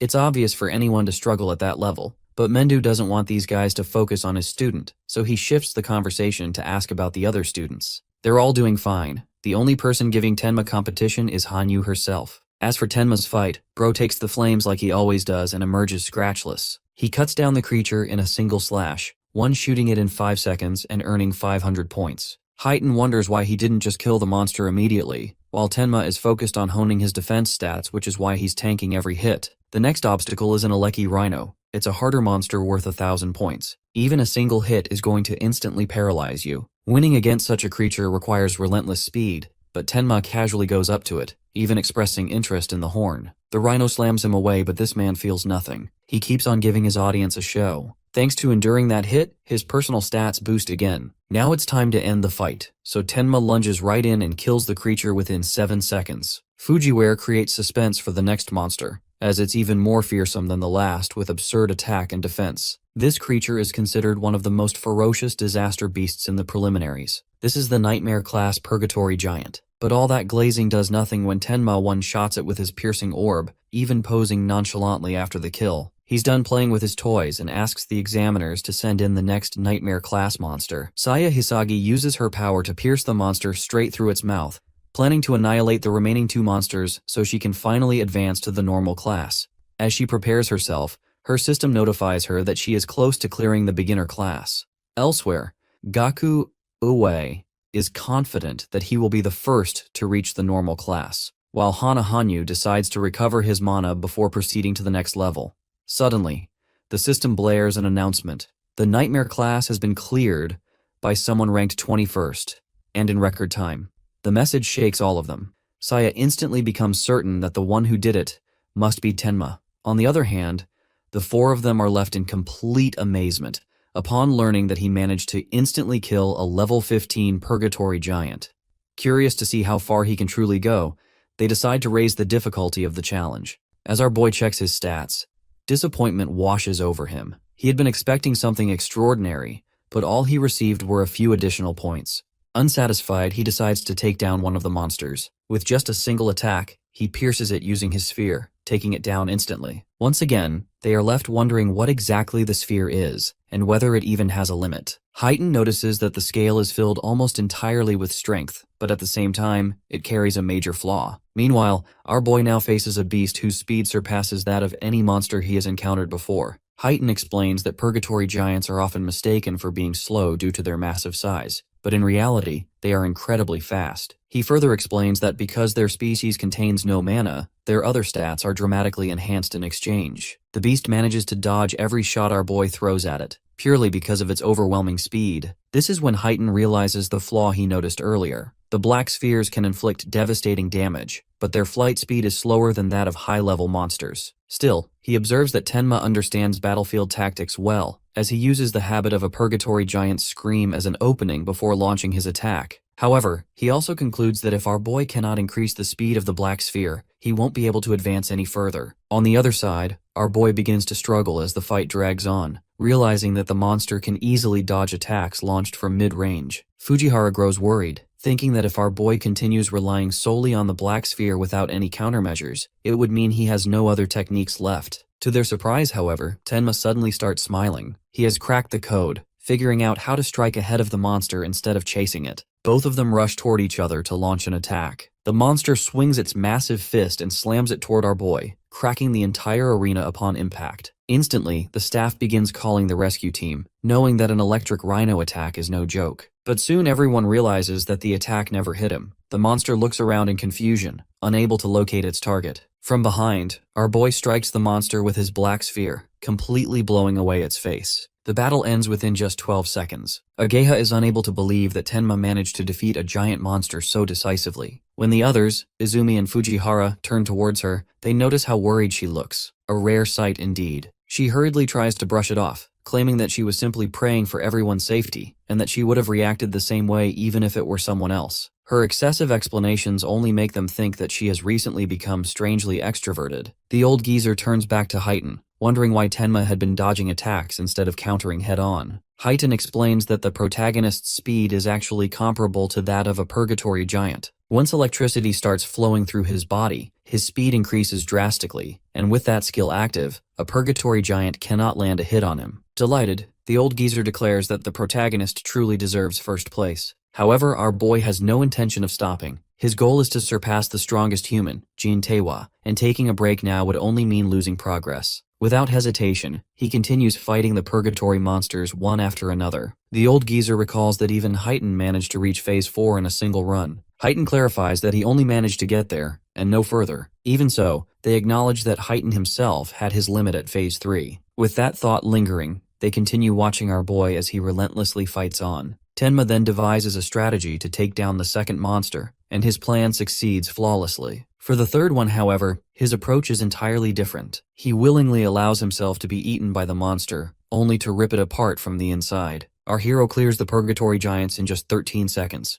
Fujihara is left shocked witnessing the skill that wiped out tons of participants in the first stage. Our hero's mana is all used up, but as long as the disaster beast keeps spawning, his passive effect of mana sense will refill his tank. Right then, the Nightmare Class Phase 4 begins, and 4 purgatory giants stand before our hero. Thanks to his passive skill, his mana is recovered by 40%. If our protagonist clears Phase 4, he'll surpass Heighten's old self, and no one aside from Jin Taewa has been able to clear it, which makes Heighten even more curious to see our hero's limits. Every time the flight speed of his skill piercing the true sphere increases, the accuracy adds up too. So, if Tenma boosts the speed a few more times, he can easily land the attacks without getting closer to his enemy. However, with only a limited amount of mana, Tenma needs to make every single one of his attacks count. Suddenly, the purgatory giant throws out chains from everywhere and restrains our hero from moving. The giant smacks his fist into the ground and grabs our hero in his fists. Our hero realizes he doesn't have any leverage, and to make things worse, the giant crushes the bones in his body and throws him back onto the ground. Seeing our hero lying injured and bleeding in battle, Fujihara hurries Heighten to help him. Heighten is surprised, wondering if this is where our hero's power hits the ceiling, and sees his old self in him. He rushes to help the fighter when Izumi stops him from behind, saying that Tenma still has some fight left in him. Everyone tries to argue with Izumi that now's not the time to discuss Tenma's ability to fight because if they don't save him, he will die. However, Izumi stands firm, believing that our hero still has his ace. Fujihara is surprised how Izumi knows, and he explains that he can tell by our hero's eyes. That gaze is not of someone who has accepted death. Our protagonist stands before the purgatory giant, refusing to die in battle after everything he's done. During the fight with Reiji Kinoshita, Over-Mimesis activated his skill, but our hero stopped the analysis right before it finished, and all that was for a moment like this. Our hero resumes his analysis, and it instantly completes. Suddenly, Ageha cheers up seeing the fighter's blue lotus. Fujihara wonders what use the lotus is in this state, and Heighten wonders what's going on with Ageha. Our hero's Thunderwave skill activates. Its active effect absorbs B rank or lower lightning attacks into the body, and releasing absorbed lightning energy increases the agility by 100%. With this skill, our hero fully restores his health and quits playing around. Fujihara is surprised to see our protagonist suddenly heal up faster than a dedicated healer after he was beaten up so badly. He can't believe that this fighter has so many skills. Tenma pierces through the Purgatory Giants in an instant and clears Phase 4 in 31 seconds. Our hero stands confident that no matter how many giants come at him now, he won't lose. Right then, a giant attacks him from above, and he shoots the giant, killing it in an instant. Our hero's flight speed increases by 2700% as he continues to kill the giants. He clears Phase 5 in less than a minute, and then Phase 6 in a minute and a half. Watching Tenma effortlessly kill the Purgatory Giants and clear all the phases, the spectators' jaws drop on the floor. They can't understand if the real monster is him or the Purgatory Giants. Our hero sits waiting for more Purgatory Giants, but none spawn. Fujihara, still in shock, hits the microphone and tells Tenma that he wiped out every single Purgatory Giant they had in stock. Our hero is surprised that he beat all the Purgatory Giants because he didn't know there was a difficulty cap. After losing count of kills in the battle, he wonders how many he killed. Since our protagonist can't level up, the experience from the disaster beasts he killed drops as karma stones instead. Fujihara is surprised to see a karma stone in the testing ground, and seeing its blue color, he knows it holds at least 10,000 experience points. Izumi explains that our hero can't absorb experience, so his XP is transformed into karma stones instead. Right then, our hero walks through the gate, and Fujihara welcomes him with praises of his potential. He invites Tenma to come with him, promising him a good instructor. Our hero politely refuses the offer because he already has a teacher. Fujihara tries to convince him, arguing that some random instructor can't handle a talent like him, and only someone with connections and resources can benefit him. Hetten tells the old man to stop pestering the young talent, otherwise he'll just dislike him. The old man tries to get Hetten to convince our hero because they can't let someone ruin his talent. Right then, our hero thanks Heighten, and the old man's face turns to shock when Heighten mentions he didn't mind helping Izumi's student. Fujihara is shocked that the young talent is Izumi's student. He now understands Tenma's talent. Izumi checks up on his student for any injuries, but seeing how he was hyped up to challenge Phase 7, she knows he's not hurt. Our hero tells his master that he's not injured but his stamina has run out, but assures him that he can recover after a short break. Fujihara now understands the young talent's skills. Izumi's other students also wiped out all the disaster beasts in the second stage too. Our hero asks if Tewa also made it to Phase 6, but the old man explains that back then they only had Phase 4 max. When it wasn't enough, they increased it to 8 this time, but expanded it to Phase 6 after that. Izumi then leads his student to watch as the other participants enter the second stage. Meanwhile, Rimi grows too tired after finishing a hard class and finds the nightmare class impossible to pass and gives up. Sei already tried her best and suffocated the monsters in a giant water sphere. With her mana nearly out, she also finds the next level too impossible and gives up. Our hero is surprised to see them already out because he expected more from them. Fujihara reminds him that most participants can't even clear normal class, and with how quickly they defeated the Electric Rhino, he's confident they'll land in the top 10. However, the two fighters haven't come out after giving up, because leaving the testing ground is not permitted unless critically injured. On the other hand, the other participants make it to the Nightmare class. Heighten feels confident that Gaku Ue will be able to take down at least one Purgatory Giant with his rare artifact. But for Shion Akagami, who's a Shikigami user, making it this far shows her commitment to the fight. Shion transforms into a giant monster and hits the giant with a powerful punch. Our hero is surprised that Shikigami can change into different forms and wonders if Ageha's Jade Butterfly can do that too. However, Ageha tells him that she can't do it, and this is her first time seeing a transformation. Shikigami have different varieties, and their abilities are a mystery, and she advises our hero to be careful if he ever encounters a Shikigami. Our hero now realizes how strong Shikigamis are, and decides to give all the XP drops to the black dog he stole from Charles from now on. With Saya and Rimu already out, our Tenma sees no point in staying and decides to leave. Right then, Ibra grabs his attention, and he's shocked to see his armor. The Epic Dragon Gear is the strongest artifact Iberia's dad left for him. The artifact has a will of its own and chooses its master. Ibera went through hell to obtain the armor, and with it his stats go up every minute. However, if he wears it longer than 15 minutes, he will be hit with a penalty, so he has to finish it before that. As Ibera faces off against the Purgatory Giants, he knows the announcement about Nightmare class being cleared was from Tenma. He tries to do his best to not drag down his friend because the two of them together are double. Ibara jumps at the giant, breaking through its armor, and with it, the second stage ends. Fujihara announces that only the top 10 with the highest points will advance to the national tournament main event. The top 2 will receive special rewards. Gaku feels confident that no one other than Hanyu would have more points than him, and he will get that special reward. Fujihara proceeds to announce the top 10, and everyone's shocked to see the leaderboards. Everyone is surprised to see our hero score over 100,000 points, because even Jintewa only scored 60,000. They know he can easily take first place in the nation with that score. Each purgatory giant is only 5,000 points per kill, and Rimu wonders how many our hero killed to earn his ridiculous score. However, Ghana can't believe he got third place, and some guy he's never heard of has scored so much. Saya feels upset seeing the gap between Tenma and her power, and she feels that she's not made for a combat job. Fujihara announces that the provincial qualifiers are over, and Tenma leads the national rankings on top with a lead of 65,000 points. Ibara can't see his father's face, but he knows that he's happy. He cheers for his friend taking first place, but he also feels proud of himself for not shaming the name of Double One. The 21st Savior Alliance National Tournament qualifiers are concluded, and our hero carries his friend out after a tough battle. Meanwhile, in the South Continent District 1, a fighter is annoyed to come out so early to watch some old man meditate. His friend cautions him to be careful because the old man in front of him is the commander of the South Continent who can predict the future.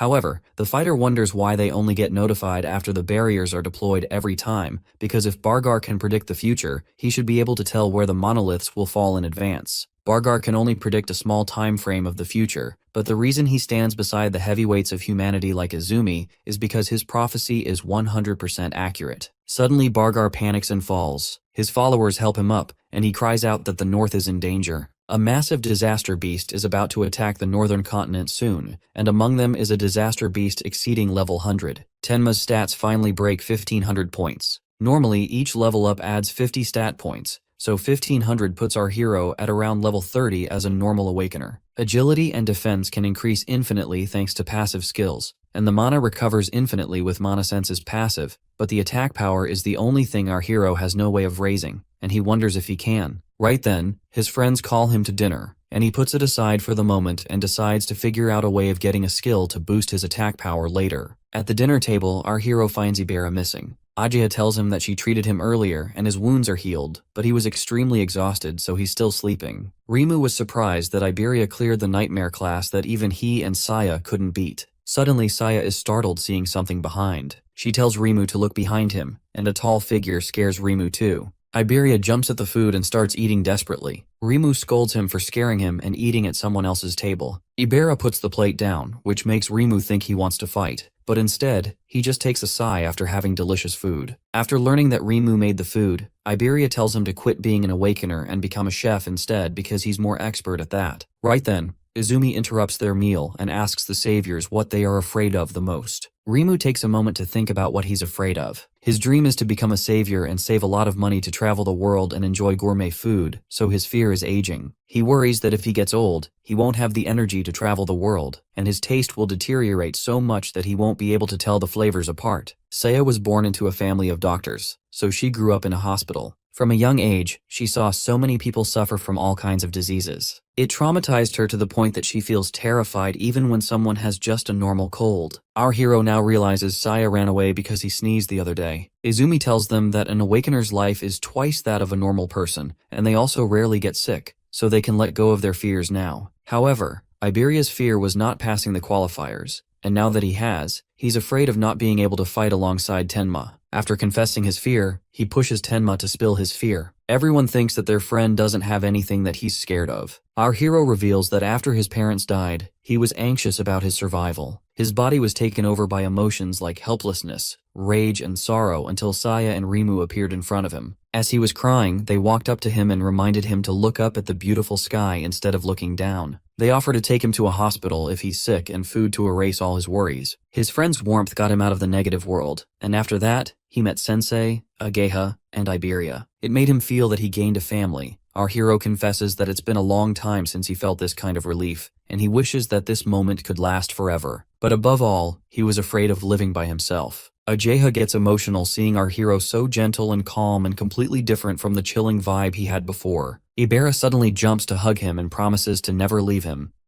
Izumi tells them that he asked everyone this question to test if there's a possibility that they might regret the path they're choosing when they become saviors and face true danger, because a savior must never regret. He tells everyone to keep in mind that a death without regret is every savior's ultimate goal. He then tells everyone to rest because Kisaragi and Horino have to return to the North District tomorrow. The next morning, everyone says their goodbyes. Iberia tells Rimu to make him his home cooking sometime again. Seeing him cry, our hero wonders when he got so close to Rimu. Our hero realizes that he wanted to ask Saya something and decides to ask her in the main tournament now. Suddenly, Ageha runs in, rushing towards them to tell Izumi about some top-secret information from the South Continent. She tells Izumi that the clearance level for the intel is extremely high, and it can only be disclosed to saviors level 50 or above and continent commanders. Izum tells Ageha to break the news because he trusts our hero and his friend. Ageha tells Izumi about the prophecy from Elder Bargar that a massive disaster beast attack will happen in the northern continent within the next 3 days. Tenma wonders if the prophecy is reliable, and his friend tells him that Bargar is a renowned prophet across the 5 continents, and his prophecy is like a confirmed future. Ageha hurries Izumi to leave the northern continent quickly. Izumi knows that there must be a reason for the disaster beast to launch a massive attack, and he feels that he's likely to be the target. Izumi considers staying in the northern continent to serve as bait, but Ageha argues that combat isn't his specialty and he shouldn't risk staying behind. She urges him to evacuate the central continent for the time being. Our hero agrees with Ageha and offers to stay and fight. However, Izumi refuses to back off and tells Tenma that he wants him to do something else. Our hero argues that protecting his teacher is the most important thing. But Izumi tells him that Iberia's father, Aiden, is the most skilled crafter on the 5 continents, and it would be bad if something bad happened to him. So, Izumi asks his student to go with Iberia and guard Aiden and decides to send some Awakeners as a backup too. Seeing Izumi splitting forces just to protect Iberia's dad, he wonders if he's trying to keep him away from the battlefield. Izumi then asks Ageha for 3 things. He asks her to announce the attack to the residents of the northern continents and have level 50 and below Awakeners safely evacuate them. The other order is to notify the level 50 and above Awakeners in the continent and have them prepared to intercept the disaster beasts at any moment. He asks Heighten to also come to the North District, where the population is low, so they don't have to worry about putting civilians in danger, because he plans to intercept the disaster beasts head-on. Ageha informs her father that all the arrangements have been completed and that Heighten will be arriving soon. As he dismisses her, he notices a trace of hesitation in her expression. It doesn't take long for him to realize that she is curious about one thing: why he chose to send Tenma to Aiden in the first place. Ageha is unable to hide that curiosity, and seeing no reason to avoid the topic, he decides to explain. He tells her that they are expecting the appearance of prophesied disaster beasts, monsters whose levels could easily exceed 100. If Tenma were to encounter such beings, he would be forced to fight seriously, and in doing so, he would involuntarily expose all of the skills he currently possesses. Ageha immediately argues back, pointing out the danger in that logic. By revealing Tenma's best abilities so openly, they would also be informing the disaster beasts of his strengths, giving them time to prepare countermeasures and ultimately kill him anyway. Her father then shares another observation he has made about Tenma. Despite his versatility, he noticeably lacks raw attack power. According to a rumor circulating among high-level circles, Aiden possesses an artifact capable of greatly boosting offensive strength. If Tenma were able to acquire that artifact, he would become an Awakener who possesses nearly every possible ability, filling the one gap that currently holds him back. At around 8 p.m., on the first day of the prophecy, monoliths begin raining down upon the districts of the northern continent, signaling the official start of the assault. In North District 2, Tenma and Iberia are sprinting through the streets, heading toward Iberia's father, fully aware that a disaster beast attack could occur at any moment. Suddenly, they spot a monolith descending from the sky and realize that the attack has already begun, landing directly in the center of the city. Tenma isn't sure whether all the citizens have successfully evacuated. If a disaster beast were to appear right now, casualties would be unavoidable. As panic spreads, the citizens of the city begin to run for their lives, just as the Elder Bargar had predicted. Meanwhile, Tenma carefully observes the barrier forming around the area. He finds himself torn between 2 difficult choices: saving the civilians, knowing that abandoning them would result in countless deaths,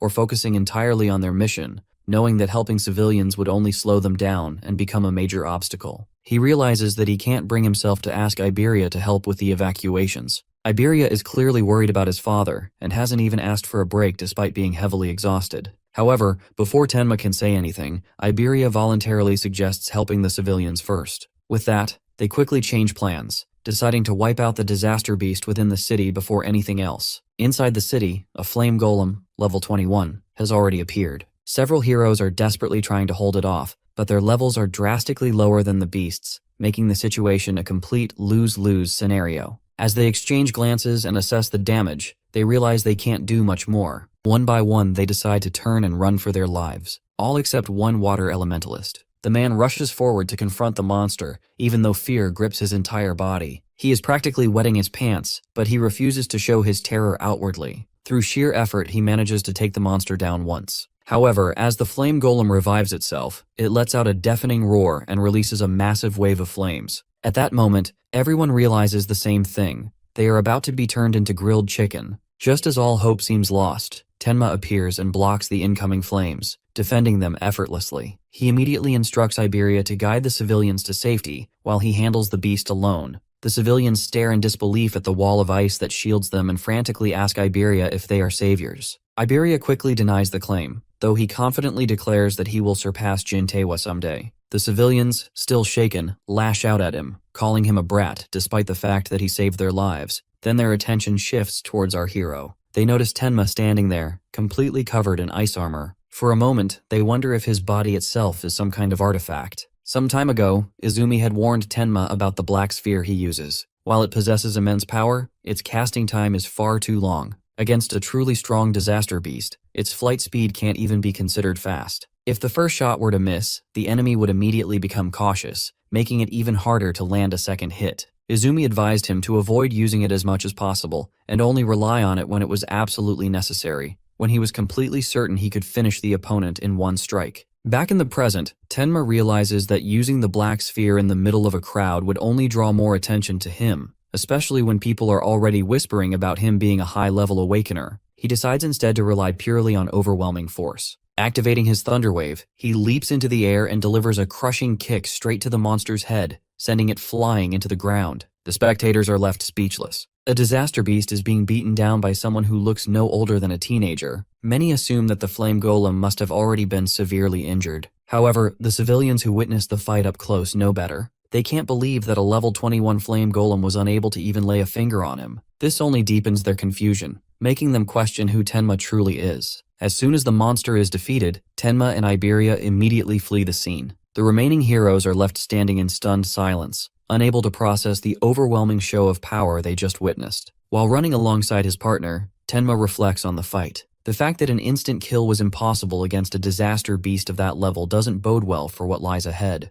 If monsters like this are only the beginning, then what awaits them will be far worse. One thing is clear to him now: he must find a way to raise his power, no matter the cost. Iberia is amazed by his friend's speed. However, our hero thinks that his speed is useless without power. Iberia realizes the truth to it and tells him that there's a way to raise the attack power. So, he tells Tenma that his father's warehouse is filled with artifacts, and there has to be one that could boost attack power. And since he's strong and a student of Izumi, his dad will definitely give him one. Iberia starts drooling, imagining his friend covered in artifacts, and hurries him to get to his house to get something from his dad. Our hero thought he was holding back his speed, but seeing his friend panting so much even with his agility makes him realize that he's struggling to keep up. So, our hero grabs his friends so that he doesn't get too tired to fight the disaster beast and makes a run for it. Iberia screams in panic for going too fast, but our hero tells him to put up with it for wasting too much time. After a short while of running, Iberia takes a sigh of relief for making it in one piece. Our hero wonders why his friend's dad lives in a deep forest when a town's much safer, and Iberia explains that his dad finds it too noisy to concentrate on crafting in town. However, he cautions his friend from underestimating the defense because there are tons of traps all around the place. Our hero now realizes why he was feeling the traces of mana, and his friend assures him that he'll be fine as long as he follows the path. Tenma knows he can avoid the traps with his mana sense. His friend, feeling too confident of himself, suddenly steps on a trap. He starts panicking because the trap he stepped on is the most troublesome. Our hero feels the mana getting stronger, and suddenly, an epic iron golem stands before them. Our hero is surprised that the old man even has humanoid artifacts. The iron golem swings his arm to attack Iberia, but our hero steps in and blocks the punch. As our hero stands against the golem, he knows that the artifact's attack power is stronger than him. However, he still can't destroy the artifact with his piercing true sphere because it's meant to protect his friend's dad. He asks Iberia if there's any way to stop the golem, and Iberia tells him to go for the karma stone in its chest because it's the power source. Our hero activates his thunder wave because he may be lower in attack power, but he's faster. He quickly climbs through the iron golem's arm and steals its karma stone. Suddenly, Iberia screams at Jusuke to stop. Our hero is surprised as he turns around and finds a man taking a swing at him. Jusuke clarifies that he thought they were bandits, and our hero wonders how he sneaked in without any mana waves. Even more, he's surprised to see the sword disappear. Iberia introduces his friend to Jusuke and tries to give him more details, but our hero hurries to get to the topic. Jusuke tells them that the old man is in the back but warns them to be careful because he's in a bad mood. Iberia excitedly tells his dad that he passed the qualifiers and he cleared Nightmare class, placing 4th in the region. He asks his dad to fulfill his promise and give him an artifact of his choice, but instead of an artifact, Iberia gets a slap to the face. His dad asks him to return the dragon gear he stole. Iberia tries to protest that he just borrowed the artifact, but his dad scolds him for being too reckless because wearing the dragon gear for too long has irreversible consequences. Iberia walks out angry, and the old man turns to our hero, recognizing him as Izumi's student. Our hero introduces himself and explains to the old man that he was sent to protect him because of the prophecy about a massive disaster beast attack. The old man knows Izumi has high standards and rarely takes in disciples, which makes him wonder why he would choose someone so ordinary looking like our hero. Suddenly, the old man's eyes open wide in shock as he realizes that the kid in front of him may have his level fixed. The old man thinks that our hero is faking his stats with some kind of artifact, but Tenma tells him that he isn't. The old man now realizes why Izumi requested the artifact. He tells the kid that his teacher is good at understanding his profits and losses and always demands some return. However, our hero didn't hear anything about a return and was only asked to guard the old man. Aiden tells our hero that he received a contact asking for a certain artifact in exchange for letting Izumi's disciple protect him. Our hero doesn't mind protecting the old man even without getting an artifact, but the old man doesn't mind giving him one. However, Aiden wonders why Izumi specifically chose a failed product. Originally, it was an item made to bring out the maximum attack power of an awakener, but suddenly a crack appeared on it. The artifact's rank became unknown, and a mysterious broken effect was added to it. The broken effect is that the critical rate resets when the user's level increases. So, the artifact becomes completely useless for a normal awakener. The old man was confused why Izumi requested this artifact, but now seeing his stats, he understands the reason. The old man finds our protagonist special. He doesn't know how he gets stronger, but he believes the artifact could be perfect for Tenma, whose level doesn't increase. As he defeats disaster beasts, his critical rate will eventually reach 100%, and in the future, every attack will be strengthened by 10 times. Our hero equips the broken critical crystal, but the critical rate only increases when he defeats enemies with higher attack power than him, which is a bit difficult. So, he decides to figure out countermeasures after surviving the attack. Aiden finds the artifact suitable for Tenma. Our hero thanks the old man, but Aiden believes that he makes the artifact while they fight the beasts, so a thanks is not needed. He assures our hero that the disaster beasts won't attack such a remote place unless they already know his location and tells him to rest. Suddenly, something falls, and as everyone looks up, they're surprised to see a green barrier in the sky. Only the commanders-in-chief of the 5 continents knew Aiden's location, which makes him wonder if the monument stone falling here was a coincidence. Jusuke orders everyone to stay back, but our hero tells him that the disaster beasts are already headed to them. Our protagonist can feel something approaching them at incredible speed. The beasts rush in, and one of them swings his sharp claws at Tenma. Our hero grabs the beast and cuts through it. No matter how many beasts of this level come at our hero, he feels confident that he can easily finish them off with a lotus explosion. He thinks that Jusuke might also be able to take the lotus explosion, but worries that Aiden and Iberia, who are hiding in the hut behind, might get involved if he uses the lotus explosion too recklessly. Our hero clears through the beasts and stands back. He suddenly feels another much stronger wave of magic power as more beasts head towards him. Meanwhile, the Demon King Yamaraja informs his lord that the first wave of the advance party made of lower-class slaves has been sent to the human world. He asks the lord which of the 8 demon kings should be entrusted with the command of the main force. However, the lord tells them that he saw the existence of an important person in the human world with the eye he left behind during his last visit to the human world and wants them to capture him. Yamaraja asks if that task will be trusted to one of the 8 demon kings too, but the lord thinks that a demon king class will destroy the eye he left behind and decides to leave the task to a demon general instead. As for the command of the main force, he decides to give it to the ape-eating demon because he hasn't tasted a living human in a long time. Our boy suddenly hears Iberia's voice nearby and wonders if some beast managed to sneak into the room. Almost on cue, a level 24 horned guardian monster spawns in, looking for a scrap. Tenma gets serious and realizes it's finally time to stop sandbagging and pull out that one ability he's been keeping on ice. He notices this mob is hitting harder than usual, which is actually a W for him since it boosts his crit rate. According to the system, his broken crystal pumps his crit rate by a lot, and every time he levels up it resets, so he's ready to farm some stats. With the plan set, Tenma fires his clear orb to test the new skill, and a beam of purple energy instantly drills through the monster, deleting it in one shot. Just like that, his crit rate hits 1%, everything going exactly to plan. He tells Josek to hold things down outside while he handles the pest control inside, then rushes toward the cabin at full speed to make sure his friend doesn't get spawn killed. Inside, Iberia is pinned to the ground with a horned demon over him, completely helpless without his dragon gear. He's just about to accept defeat when his dad suddenly drops in and blocks the attack with a massive hammer. Iberia is stunned. He always thought his dad was just a regular craftsman, but Aiden doesn't even flinch. Then, the monster charges at the old man to finish him off, but before it can even reach him, our boy flashes in and drives all his power straight into the beast's chest, finishing it off for good. Our boy apologizes for the laggy entrance while the old guy asks about the situation outside. Tenma notes that the magic signatures have gone silent, meaning Josek likely cleared the board out there. Looking out, they see the absolute carnage the guy left behind,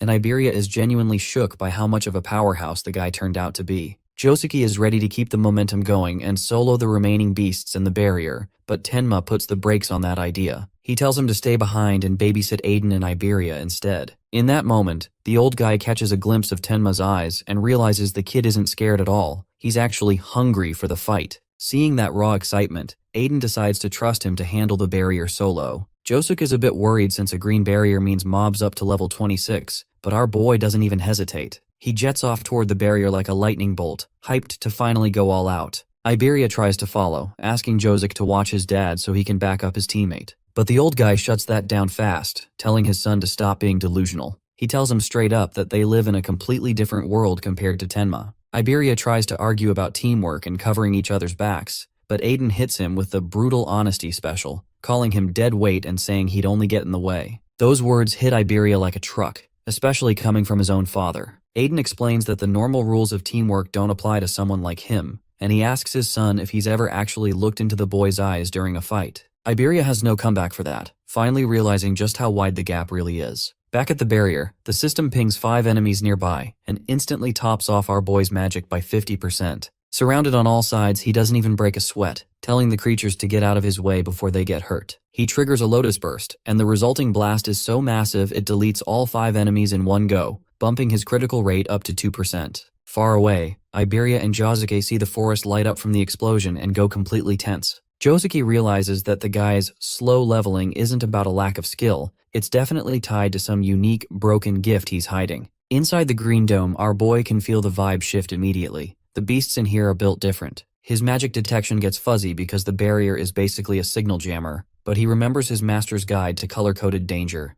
Green means he's looking at level 26 to 50 mobs, which honestly just sounds like a buffet of experience points to him. He summons his new monster, a B-rank level 16 Death Hound, and gives the good boy a pat, promising that the wolf can have all the XP from this run. With that, he starts walking toward the barrier, dead serious. The beasts inside are his prey now. Over at a private estate that same night, things are getting pretty tense. A young woman lets her dad know the awakened guards have finally touched down, including a guy named Chirijima-kei, who's a level 63 first-grade savior rocking some heavy armor. Even though the perimeter is supposedly secure, the daughter is low-key panicking because she can't get a hold of Heighten, a special-grade savior who ghosted her call 6 hours ago. She says he might have run into trouble with monsters on the way, but her dad brushes it off like the local monsters are just a minor inconvenience. With this, he insists they need Heighten, saying only a special grade can handle the monsters coming from the north. The armored warrior Chiri isn't feeling the hype for the special grade elites though. He starts acting a bit extra, claiming the gap between first grade and special grade is basically a myth, and that he can handle any beast that shows up.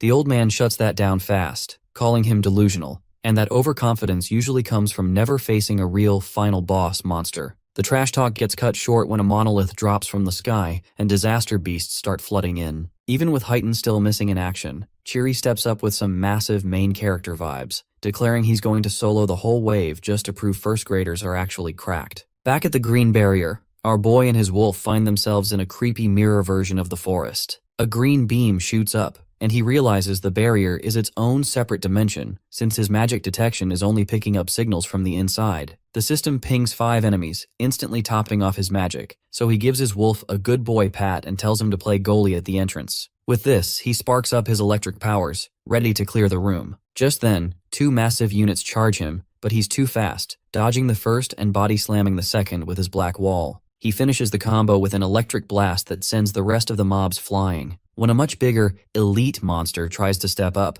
our boy doesn't even let it finish its intro. He fires his clear orbs straight through its face, bumping his critical rate to 3%. Dropping the monster, he checks out the green monolith, wondering if he can just one-tap it to collapse the barrier, but the system pings 1 more enemy. He locks back in, knowing there's still 1 last boss lurking in the shadows. Without warning, several black spikes erupt from the ground, nearly skewering Tenma. He dodges just in time, realizing that if his magical detection hadn't picked up that split-second ripple, he'd be a literal kebab right now. He looks toward the monolith and spots the source of the attack lurking behind it, immediately clocking that this beast is a different breed compared to the fodder he's been clearing. This isn't just a mindless monster, it's something much more dangerous. From the outside, the massive green barrier looks like a giant dome swallowing a huge chunk of the forest. Iberia is standing there looking pretty bruised and stressed, worried he's just dead weight for his friend. Joseki tries to give him a reality check, explaining that green barriers are a whole different beast compared to the mindless gray ones. While gray barrier monsters just smash stuff, green barriers can spawn intelligent generals, like a level 34 four-horned beast. Josuke tells him he's not a burden because he's weak, but because Tenma is just built different, and currently playing on a level most people can't even touch. Inside the dome, our boy is actually hyped to finally find one of the rumored intelligent monsters. The creature is straight up trash-talking him, asking if he's muttering prayers and calling him a coward for being level 0. It thinks he's trembling from fear, but Tenma just flashes a sinister grin and tells the monster he's actually just vibrating with excitement. With that, our boy starts engulfing himself in pure power and asks the beast if it can feel pain. This absolutely triggers the monster, which screams that a mere human could never hurt it. It lunges forward, swinging its bladed limbs with enough force to delete anything in its path. Our boy sparks up his electricity and meets the charge head-on, launching a slashing counter that cuts through the air. He thinks is winning, but then he notices something sus. The monster's magic is actually climbing mid-fight, and his reflexes are getting even faster. The problem is that our boy's raw attack power is still a bit low, and his strikes are barely leaving a scratch on the creature's thick hide. The monster is low-key, impressed by the agility, but dismisses him anyway, calling him an insect, and claiming 100 weak hits wouldn't even tickle. Our boy keeps his cool, using his insane speed to weave through the bladed attacks and even using the monster's own appendages to parry the incoming blows. As the pressure builds, he stays perfectly defensive and dares the beast to actually land a hit if it thinks it's really about that life. The beast eventually catches on that our boy is burning through electricity purely to redline his speed, and it starts wondering just how much magic he has left in the tank. During the high-speed trade, our boy realizes the creature's antennas are actually part of its main body, which explains why his mimesis skill was acting sus and not triggering on them. He stays focused on the grind, dodging attacks while keeping a mental tally of every hit he lands. The monster thinks the effort is pointless, but with his magic hitting the red zone, Tenma decides it's time to stop playing it safe and go for the all-in play. He ramps up the frequency of his strikes, knowing that all he needs is one lucky critical hit to end the fight. Every tiny scratch he lands builds up the system's hidden meter while the monster just scoffs, thinking its bladed armor is invincible. In his rush to stack the hits, Tenma gets a bit too aggressive and eats a heavy counter with a tentacle going through his body. The monster mocks him, asking where all that big talk about pain went, though it secretly gives him props for having a defense stat high enough to actually survive the hit. Just when things look dicey, a red aura explodes around our boy, the signal from the crystal that his pity timer is up. His next move is guaranteed to be a crit. Putting every ounce of power he has left into one move, he drives a massive punch straight into the monster's chest. The impact is absolutely nuclear. The resulting shockwave clears out the surrounding forest and blindsides the beast with explosive force. The monster gets planted in a tree, staring at the massive dent in its chest and wondering how a level 0 human just pulled a one-shot move out of nowhere. Even the MC is a bit shook by how hard the critical hit actually landed. Standing over the wrecked creature, Tenma is vibing on a mix of pure adrenaline and satisfaction. Even though he's got a gnarly wound on his stomach, he can't feel a thing. With steam rising from his breath and a scary-looking smile, he grabs the beast and asks if it finally understands what pain feels like. The monster is terrified, calling him a cheater because his power scaling makes zero sense. Our boy just points out that the other fodder didn't even live long enough to scream before finishing the beast off for good. As the boss goes down, his critical rate climbs to a permanent 4%. The second the adrenaline drops, the pain from his stomach wound hits him like a truck. He notices the barrier has gone transparent, which is the universal sign that everything is cleared. He hobbles over to the green monolith, knowing its destruction is the final objective, and shatters it with one last punch. As the pieces fall, he collapses to the ground, exhausted but relieved. He remembers he left his new companion on XP farming duty and calls out for his wolf, Death. When the wolf appears, it's noticeably chunkier than before. The system confirms the wolf leveled up 3 times and scored 150 status points, proving that the wolf actually physically grows every time it hits a new level. Our boy stares at his growing wolf with genuine excitement, already wondering how big this guy can really get. Then, in the middle of the night, the green barrier finally flickers and vanishes, leaving the warriors absolutely stunned. Josuke watches the dome disappear with a dead serious expression, realizing this rookie just speed-ran a high-level barrier in 10 minutes flat, a feat that makes the veteran's own stats look like amateur hour. But the victory came with a heavy price.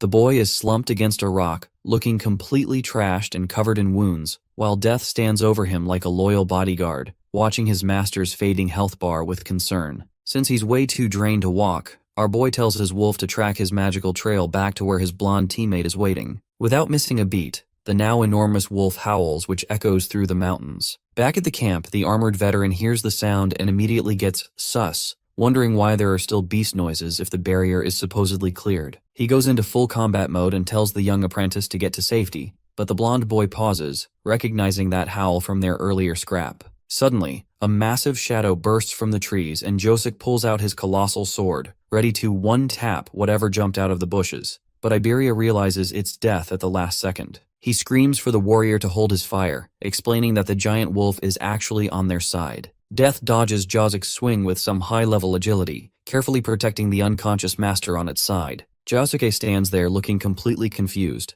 unable to wrap his head around how a level 0 player is out here commanding top-tier spirits. Seeing that, Iberia sprints over in a total panic, wondering how his buddy is out here multi-classing with spirit abilities on top of everything else. He sees our boy as basically a mess of injuries and desperately asks what kind of monster he had to fight to end up in this state. Tenma manages to mumble a request for some rest before passing out cold, which sends Iberia into another round of frantic screaming. Josuke has to step in and play the adult, pointing out that the guy is still breathing and just needs some medical attention. Back at their place, as he watches his friend lying in bed, Iberia hits a moment of deep reflection, realizing the power gap between them is basically a canyon. He thinks about his own role as a wind elementalist, a class built for controlling air and movement. His specific C-rank gift, Healing Wind, is designed for support, but it comes with a major nerf to his own damage output, something he's always hated and refused to use. But seeing his teammate on the brink of a game over, he decides to stop being stubborn. He activates the skill,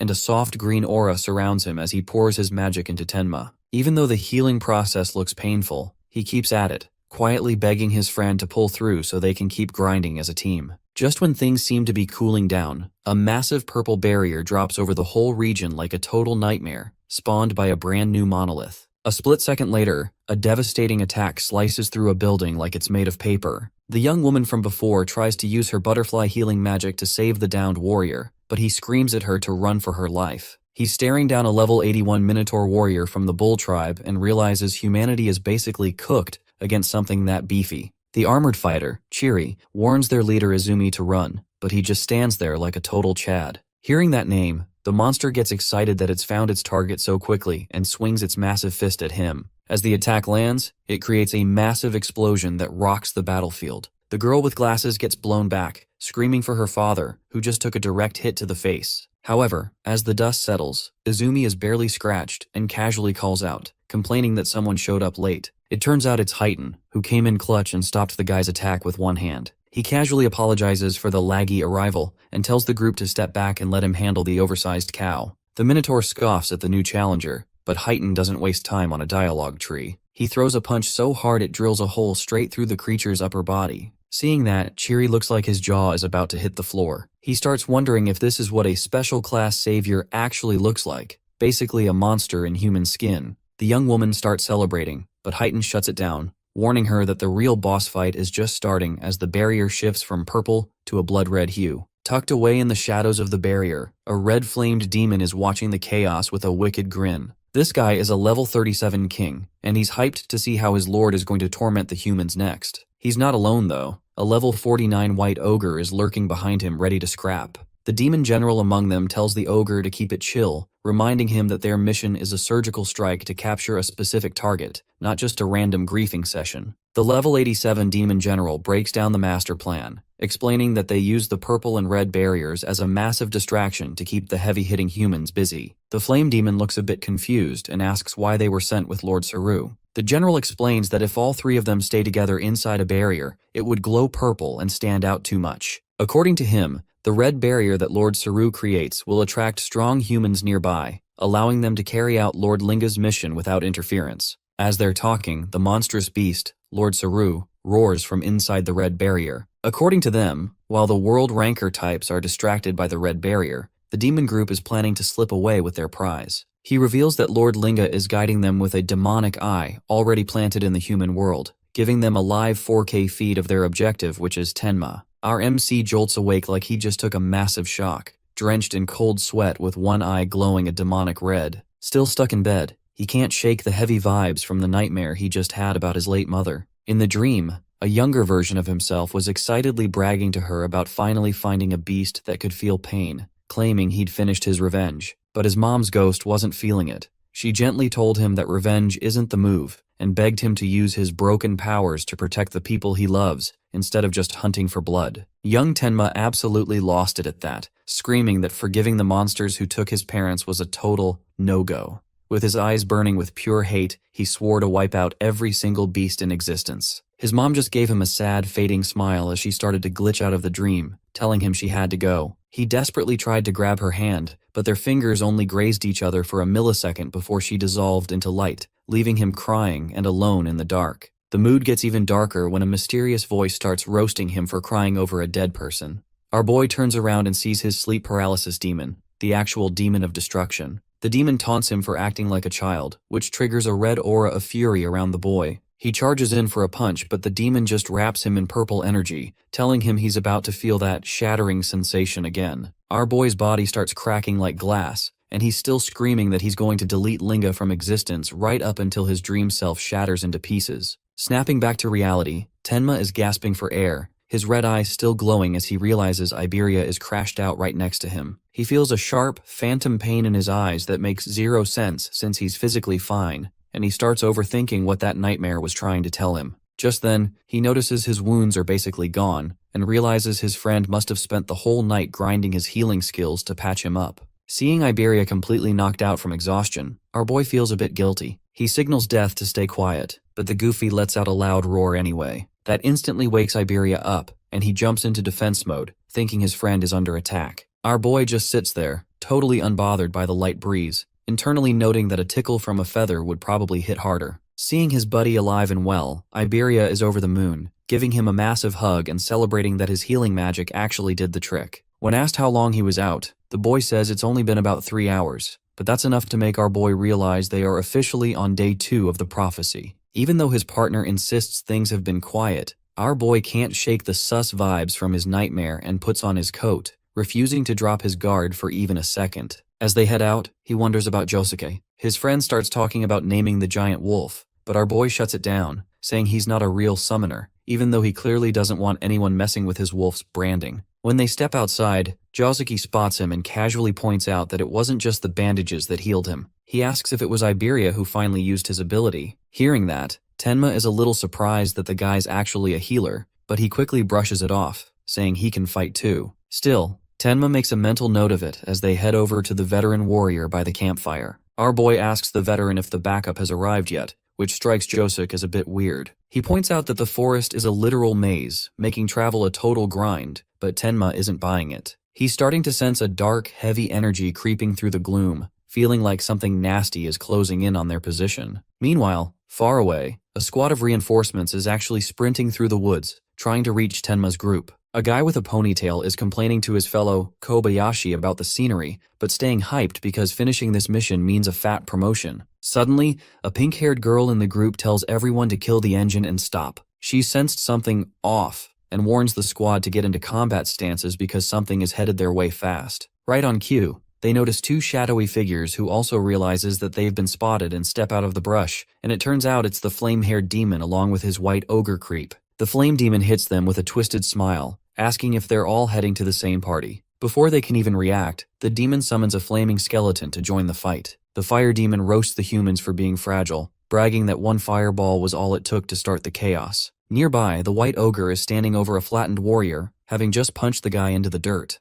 The fire demon even comments on how extra the ogre was for hitting the guy that hard, making it clear these reinforcements are in for a long night. The pink-haired girl is absolutely spiraling, demanding to know how these freaks spawned without a barrier. The fire demon just hits her with a cruel smirk, conjuring a fireball while bragging about how far they've traveled just to ruin her day. She starts sobbing in total despair, realizing she's trapped in a no-win situation, while the demon general casually glances at the fire demon and warns it not to touch his kill. Suddenly, the fire demon gets hit with an ice attack out of nowhere, freezing him solid on the spot. The demon general makes it clear that this was just a warning shot, and things will get way worse if he doesn't stay in his lane. Furious, the fire demon manages to shatter the ice and burst free with his flames, secretly sweating over how close he came to a permanent game over. Meanwhile, the girl is just standing there in shock, watching these two powerhouses flex on each other. She wonders if they're actually going to let her walk away, but the fire demon isn't convinced she's worth the mercy. The demon general, however, just wants to test out a fresh gift from its lord. Dark energy tendrils erupt and snag the girl, making her scream as the dark magic completely overwrites her system. When the smoke clears, she's standing perfectly still, her face hidden in shadow, and her vibe completely changed. While his partner thinks she's dead, the demon general reveals that she hasn't been deleted, she's been converted into a demon. Her eyes start glowing red,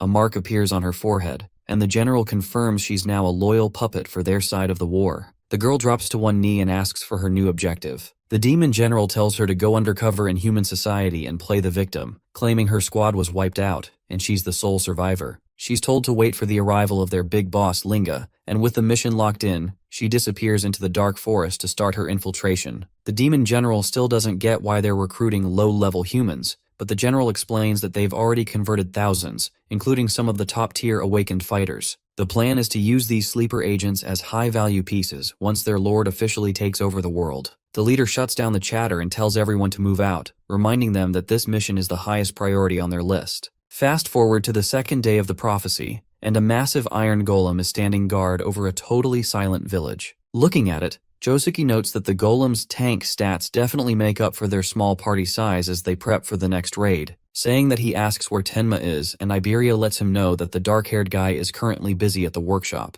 Inside the workshop, Tenma is geeking out with Iberia's dad over a crystal that went off during his last scrap. He explains that despite having a tiny 3% critical hit chance, it jumped to 4% after he dropped that forest beast. The old craftsman is seriously impressed, noting that landing a crit with such trash RNG is basically a miracle. But our boy admits it wasn't just about the extra DPS. He felt like he entered a flow state where he could see everything coming and felt completely untouchable. The blacksmith thinks it over, wondering if it's a hidden perk of the boy's gear, that legendary Ultra Instinct feeling where everything slows down, and the chaos of the battle just feels like a walk in the park. Tenma nods, confirming that's exactly how it felt while he was dancing around those monsters in the middle of all that danger. The dad is visibly shook and explains that he actually tapped into the legendary flow state during live combat. He describes it as that ultra-rare phenomenon where someone gets so deeply absorbed in what they're doing that the rest of the world just stops existing. Since the boy looks a bit lost with the jargon, the blacksmith breaks it down into simpler terms.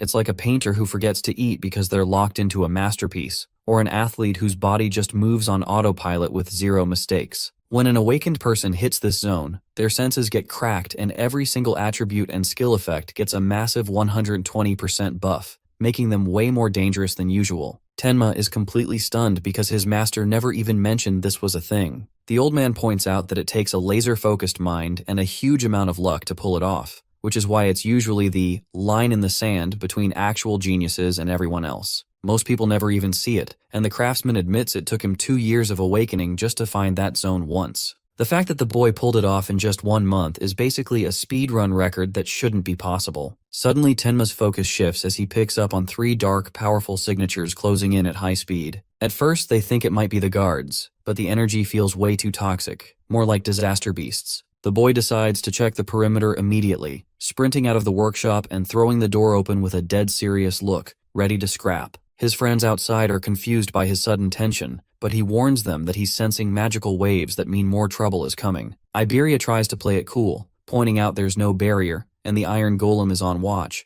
but the logic doesn't hold up for long. Without any warning, something hits the golem with insane speed. Iberia is left speechless as the massive metal giant is pierced straight through the chest, its heavy frame literally falling apart into scrap metal. Josuke is just as stunned because the golem got one-tapped before it could even register the threat. That's when 3 high-level demons, the demon general and his team, reveal themselves. The system confirms it's still day 2 of the prophecy as a heavy, unsettling aura starts suffocating the area. Our boy locks onto them and realizes these guys are on a completely different level than anything they fought in the barrier. The leader's magical waves are the most oppressive thing he's ever felt in his life. The demon leader announces that it's going to personally handle the capture of the target, while its 2 subordinates handle the trash disposal. He gives them one strict rule: do not damage the demonic eye under any circumstances. The monsters acknowledge the order, and the human squad is shaken to realize these creatures can actually talk back. Josuke, however, doesn't waste time as he steps to the front, swearing nobody is getting past him, and charges the shadow leader with his sword raised. However, as he charges in, he is struggling just to track the demon's movement, realizing the enemy is moving at a speed that's basically glitched, but he and Iberia are committed to keeping the monsters away from their friend at any cost. The shadow demon immediately throws up an ice barrier that shuts down Josuke's charge like a brick wall. The man slams into the solid ice, realizing he's totally cut off, and even his best sword swings can't put a dent in the magic. Right as he's struggling, the white ogre spawns behind him and lets a punch fly. The warrior spins to block, but the raw power behind the hit is absolutely cracked, sending him flying backward like a ragdoll. Our boy screams for his teammate, but the fire demon tells him he's got 0 time to be worried about anyone else. With a toxic grin, the demon yeets a massive fireball straight at him. Seeing that, our boy tells Iberia to get back and drops his black wall to tank the hit. The explosion is massive, leaving Iberia in total shock, while Tenma's system starts a rank A copy ability to analyze the flame. The progress is only at 1% though, and with his arms scorched from the blast, Tenma realizes he definitely overestimated his barrier and should have just dodged. The fire demon mocks him for thinking some weak ice could stop its heat, but he secretly wonders if he went too hard, since the boy is the bearer of the demonic eye. Tenma is struggling on his knees, and when the demon's scan shows he's just a level 0 human, he starts laughing. He figures he can just finish him off and ignore the mission entirely because the gap in power is just that big. But Tenma isn't folding as he summons his Death Hound to even the odds. The demon just mocks the 2v1 attempt, calling the wolf a basic summon and bragging that even 10 more beasts wouldn't change the outcome. Our boy is putting all his chips on death to pull them through, and when the next explosion goes off, the demon is shocked to see the kid actually dodged it. The monster notices something sus about the wolf too. It's not just blindly following the boy, but is actually moving toward the demon's true objective. Doing that, Tenma thinks to himself that if he plays weak, he can bait the demon into stalling, but he just can't bring himself to act like a coward. Instead, he lets his aura explode with red eyes and blue lightning, basically telling the demon he looks mid at best. The fire demon is absolutely triggered by the inferior creature talking trash and decides to turn him into ashes immediately. He launches another massive attack, but the boy dodges it cleanly, figuring out the demon is a long-range zoner with average movement speed. With that read on the situation, he decides to close the gap and force a close-quarters fight, charging in with everything he's got. The fire demon is caught off guard by the sudden W key approach, genuinely shocked by the kid's speed. Even so, the monster stays composed, watching the boy approach with a creepy smile that says he's got a nasty trap waiting for him. Our boy throws a kick, but just as it's about to hit, the demon summons a shield made of pure flames and blocks it perfectly. He blasts a concentrated burst of fire straight into the boy's chest, launching him backward with enough force to send him crashing hard into a tree. Tenma pulls himself together, realizing he walked straight into a trap. Even the demon admits he's clearly dealing with some kind of intelligent beast in disguise, because there's no way a level 0 fighter could move that fast. Despite being in rough shape, the boy forces himself back to his feet, staring the monster down with pure determination. The fire creature admits it got fooled by the act and suggests the boy just give up and take the L to make things easier. Tenma, however, checks his system and sees the power analysis has hit 81%. He just needs to stall for a few more minutes. The scene cuts back to the village at 3:14 a.m., where the demon leader is standing right in front of Iberia's dad, casually listing off all his legendary achievements and calling him the greatest craftsman humanity's ever seen. He then asks if the blacksmith's really planning to throw his life away like this, making it clear he has no reason to kill him as long as he stays useful. But the blacksmith isn't having it. He straight up says he's got no interest in taking orders from anyone. He rushes in with his tools, but before he can even take another step, his body suddenly freezes in place, locked down by ice. Doing that,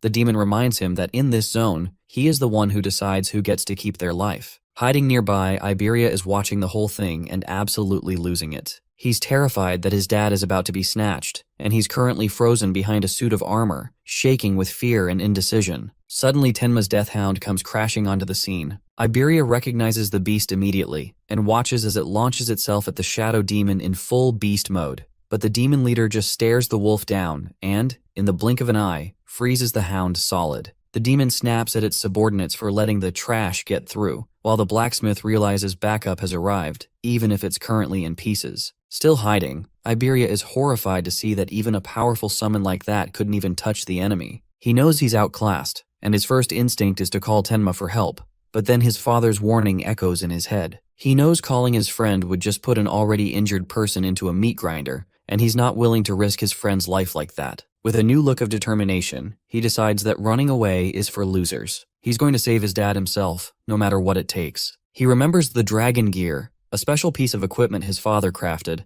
and realizes that's his only real win condition. He sprints toward the workshop, convinced the item is hidden under his old man's bed, mentally begging his father to just hold on a little longer while he goes to get the cheat codes. Just then, the shadow leader catches on that someone was camping nearby but just bailed, calling the person a straight-up coward for leaving the blacksmith to fend for himself. Without missing a beat, the demon announces he's taking the old man to his final destination, while the old guy stays stuck in a block of ice, unable to do a single thing about it. Meanwhile, on the other side of the map, the flame demon is prepping a fatality move called the Red Flame Bullet to finish off Tenma. The boy is in a rough spot, his leg is scorched, so he drops his black wall to mask the injury, and pops Thunderbreaker to squeeze out every drop of speed he has left. He's dodging explosions left and right, but the fire monster notices his movement is starting to lag. The demon starts trash-talking, asking how much longer a beat-up kid can actually run from an endgame attack that's guaranteed to hit. The stakes get even higher when the boy notices the demon is using both hands now, telegraphing a massive AoE attack. With a shout, the demon lets loose dozens of flaming projectiles that rain down like a literal firestorm,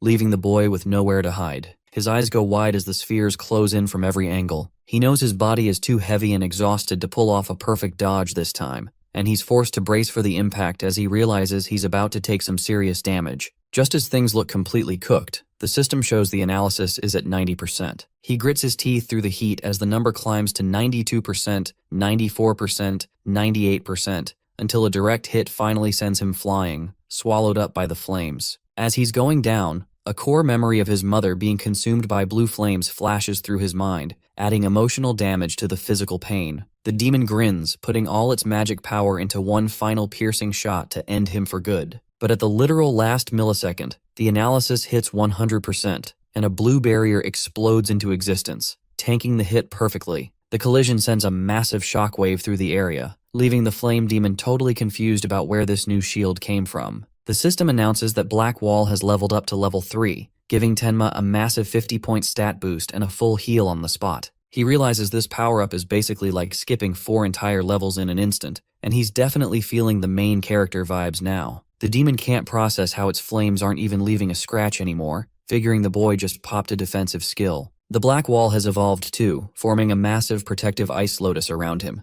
The fire creature tries to regain its composure, prepping a new attack and telling itself the real fight is just starting. But then it stops dead in its tracks with his eyes wide with pure shock as he realizes the boy's body is back to 100% health, looking like he never even took a hit in the first place. Tenma locks eyes with the demon and lets him know that the original plan was to save someone named Aiden first, but those flames triggered some core trauma from his past, and because of that, he's decided to delete the demon right here and now. His eyes glow red with pure, unbridled rage as he swears to crush the monster into the dirt. Not far away, Josuke gets launched across the forest floor, landing hard after a brutal hit. He barely managed to parry with his karma tool, realizing that without those fast reflexes, he would have been sent straight back to the lobby. Even with the block, the force was enough to leave him struggling to stand, and he tries to catch his breath through the smoke and dust, genuinely stunned by how far he just got yeeted. Realizing these aren't your basic mobs, he decides to regroup, but a massive explosion cuts off his vision. Through the haze, he sees the same beast from before charging him with its tongue out, looking like a total nightmare. Instead of dipping, Josuke decides to aggro the monster to keep it away from Tenma, his eyes burning red as he vows to end the fight quickly so he can get back to the workshop. Inside the workshop, Iberia is desperately hunting for a buff to flip the script. He's shoving his arm under furniture until his fingers finally manage to find the dragon gear. He lets out a shout of pure hype as he holds up the legendary dragon gear, an epic item that grants a massive +100 to both attack and agility for a 15-minute window. He snaps the red armor on and feels the power surge, swearing that this time he's actually going to carry his weight instead of being a burden. He keeps his dad's warning in mind. The armor is dangerous, and that 15-minute timer is a hard limit. That just makes him move faster. He sets a personal mission to get his old man out of the mess before the clock runs out. Meanwhile, the Shadow General stands over the frozen blacksmith, mocking him for thinking escape was even an option. The villain brags that the only real threats to the plan are special-grade fighters, and since the strongest human warriors are currently busy fighting the Demon Lord, there's nobody left to play the hero. Trapped in his icy prison, the blacksmith wonders if they really went through all this trouble just for a simple craftsman. The Shadow General tells him not to get a big head, explaining that he's just one small piece in a much larger global-scale plot. Right as the demon is feeling smug, it senses a presence. Someone is blitzing through the trees at high speed, heading straight for them. Out of nowhere, Iberia comes blasting through the trees, moving so fast it's almost a blur, and goes straight for the demon in a desperate attempt to free the blacksmith from the ice. The general notices and looks visibly annoyed, complaining that these humans just keep getting back up no matter how many times they're put down. Elsewhere on the battlefield, Tenma is standing tall on his ice lotus flower, looking like he just stepped out of a spa instead of a firestorm. The fire demon is having a total meltdown trying to figure out the logic here. He watched the boy get turned into a crispy snack, yet now there's not a single scratch on him. Refusing to accept that the boy just hit the respawn button on his health bar, the demon decides that no matter how many times he heals, the ending is staying the same. He unleashes a wild barrage of fireballs, raining them down in every direction to try and delete him for good. Tenma just pops his black wall again, letting the explosions throw heat and dust everywhere while the demon laughs, thinking it's finally making charcoal. But when the smoke clears, the guy just walks out totally unbothered, with the system announcing another 15% buff to his defense. He doesn't even slow down, activating Thunderbreaker and surging forward with a burst of electricity that makes the demon's jaw drop. The kid is moving even faster now, blitzing straight through the fire barrier like it's not even there. With a dark, focused gaze, Tenma tells the beast it's time to rip those scales off. He launches himself like a shadow and hits the demon's protective shield with a punch so heavy, the barrier literally splinters and shatters into pieces. As the boy lets out a furious battle cry, his resistance stats climb another 15%, and that's when the demon starts sweating. He checks the boy's defense stat and nearly loses it as the number has broken past 600 points, which is absolutely insane for a human. The demon finally realizes this level 0 kid is basically a raid boss in disguise, and his survival instincts kick in hard. He panics, turns around, and starts bolting through the forest while screaming for backup. But there's no getting away as Tenma catches up and pins him down, and the once mighty demon instantly switches to begging. Tenma doesn't even react. He stays cold, ignores all the noise, and starts charging up an insane amount of power into his next punch. Right then, the system drops a message that his next hit is a guaranteed critical. The demon stares at him, genuinely wondering if he's the real demon here, just as Tenma dashes forward with lightning crackling behind him. The punch lands, and it hits so hard the ground straight up shatters, blasting the entire area into a massive cloud of smoke. As the smoke finally clears, Tenma looks down at the absolute wreckage from above. It's over, but he's actually a little salty about it because he really wanted to make that demon suffer a bit longer before sending it to the Shadow Realm. Suddenly, something clicks in his brain, and he realizes he slipped back into that legendary flow state right after landing the crit. He starts wondering if there's some secret meta link between his critical hits and this insane level of focus he keeps tapping into. Checking his system, he sees his total stats have officially crossed the 2,000 mark, which is a massive milestone that basically puts him in a different league. Just then, the defeated demon's soul shatters into 2 glowing green karma forms and zips through the trees at high speed. Our boy watches it go, noticing that one energy is heading towards Josuke and the other is going straight toward the workshop. Our boy's a little confused, thinking they probably should have split up more since both Death and Aiden are there. Not one to sit around and overthink, he sparks his lightning and takes off at full speed, worried that the energy not splitting could mean Aiden might be dead already. Back at the workshop, things are looking pretty grim. The Shadow General is blocking Iberia's attacks like it's just another Tuesday on the other hand. Even with the dragon armor boosting him to his absolute limit, Iberia sees his strongest hits doing 0 damage, and his frustration is hitting a boiling point. Still, he refuses to give up, swearing to keep spamming his best moves until the creature finally breaks. The Shadow General is totally unimpressed, looking at the kid like he's a minor inconvenience, and pointing out that the power gap between them is still astronomical. Just then, even while frozen solid, Iberia's father is screaming at his son to take off the dragon gear, even threatening to disown him because he's so terrified for the boy's life. But the boy has already locked in. He thinks about Tenma and figures if his friend were here, he'd make the exact same ride or die play. Ignoring his dad's pleas, he leaps from a massive height, diving straight at the enemy with every bit of mana he has left in the tank. The Shadow General watches the whole emotional family moment with straight-up disgust, and decides he's had enough. With one casual move, he pulls together his ice magic and snipes the boy right out of the air. Just like that, Iberia gets frozen mid-flight, completely locked in place and unable to move. Same freezing spell, same helpless situation, while the demon keeps talking about how everyone should know their place. Right after that, the system pops up a warning that the dragon armor's only got 3 minutes of power left. At that exact moment, instead of getting locked down by the ice crystals, the wolf levels up, jumping straight from 19 to 20. It shatters through its icy prison, emerging even stronger and ready to tear the head off anything that gets close. Tenma is also there and figures out that the wolf actually absorbed that green karma sphere from the fire demon he just deleted, which explains the sudden power surge. But before he can even enjoy the level up, he notices a weird purple glow as a wave of dark, intense magic starts pouring out of a hole nearby. Not wasting another second, our boy dashes straight toward it, knowing he can't wait for Josuke. Outside, Josuke is busy fighting the white ogre and lands a massive swing, cleanly slicing one of its hands off. Even without its hand, the creature lunges at him, forcing Josuke to slide back quickly to dodge the claws and reset his position. The warrior glances back at the gash he'd carved into the monster earlier, and realizes the thing has already completely healed back to full. He's a bit shook because the regeneration on this beast is actually unreal. He's scrapped with some high-tier threats before, but this creature's healing factor makes it one of the most annoying bosses he's ever had to deal with. Seeing a glowing karma sphere nearby, he locks in and decides he's taking this win solo, pouring every bit of his remaining juice into his blade until it's glowing a menacing red. He lunges in for the finish, but the beast is smart enough to cross its arms and tank the hit right in front of its weak spot. Josuke lands without getting the KO he wanted, but that moment actually gives him the winning strat. He realizes those arms are the only thing keeping the monster in the game. If he deletes the defense, the core is wide open. He hits the creature with a sharp, confident smirk, the kind that says he just figured out the entire puzzle. Charging back in, he launches a relentless flurry of slashes at the beast's chest, but the real goal isn't the kill yet. It's to systematically shred both of its arms. He's already done the math and knows the monster needs exactly 1 full second to regenerate after a heavy hit, and that 1 second is all the window he needs. With eyes burning, he loads all his rage into one final devastating swing. A trail of red energy rips through the air, hitting the monster's core dead on and finally putting it down for the count.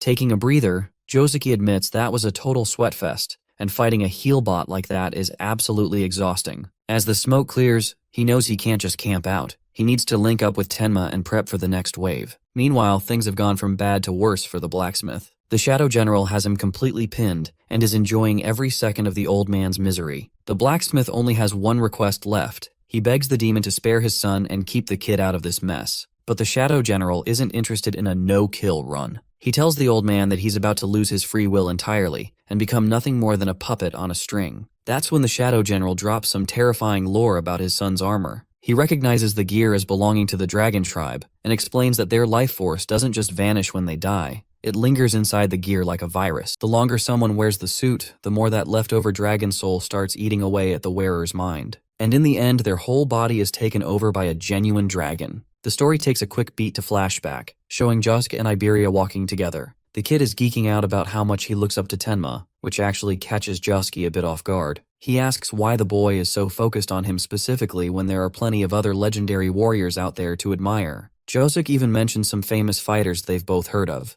pointing out that even he has more of a reputation than the boy might think. Iberia goes totally quiet, realizing he doesn't actually have a scripted answer for that. He stands there looking surprised that he can't even explain his own feelings. That small moment really sticks with the kid, making him realize that his admiration for Tenma was just always there in the background, like a permanent buff he never bothered to check the stats on. 10 years ago, tiny Iberia was running around with pure main character energy, swinging a wooden sword like it's the most legendary weapon in existence. His mom watches with a wholesome smile, asking if he's vibing with his birthday gift, and the kid is absolutely obsessed. He even gives the toy sword a heroic name, and announces to her that he's going to be a real-life hero, protecting everyone from monsters. He sprints off to show the neighborhood kids, while his dad watches from the sidelines, low-key wondering if the kid actually has any real friends to play with. The hype doesn't last long, though. The little boy runs up to a group of kids to show off his pride and joy, but the mood shifts into toxic lobby territory instantly.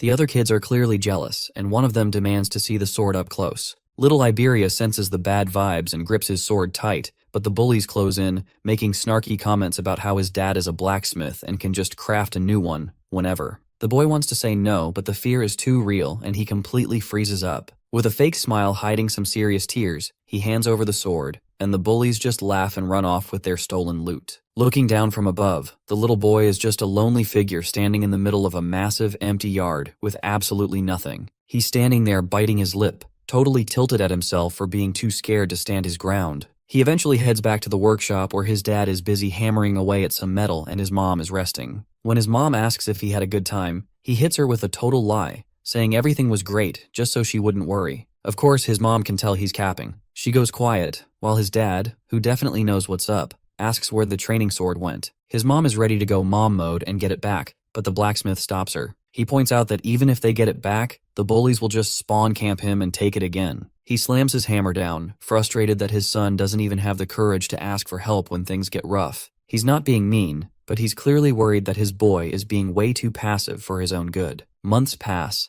and the next memory shows little Iberia crying his eyes out in a hospital hallway, his eyes flickering with a faint golden glow. His dad is absolutely losing it, grabbing a doctor by the coat and demanding to know why they aren't doing more to save her. Inside the room, his mother calls his name in a whisper that's barely audible. The boy rushes to her side, grabbing her hand like his life depends on it and begging her not to leave. She speaks to him one last time, telling him that while his father might call him a coward, she knows he's just a soft soul with a kind heart. But then she drops some heavy truth that being kind without being strong is a dangerous combo, because eventually, you'll end up hurting the people you love by being unable to protect them. She tells him he needs to level up for real, to grow strong and brave for when it actually counts. She asks him to watch over his dad and tells him she's 100% sure he's going to be a legendary awakened one someday. Then, the heart monitor flatlines, and the boy just breaks, promising through the tears that he'll become the strongest and bravest fighter in the world. Coming back to the now, Iberia thinks about the first time he ever met Tenma.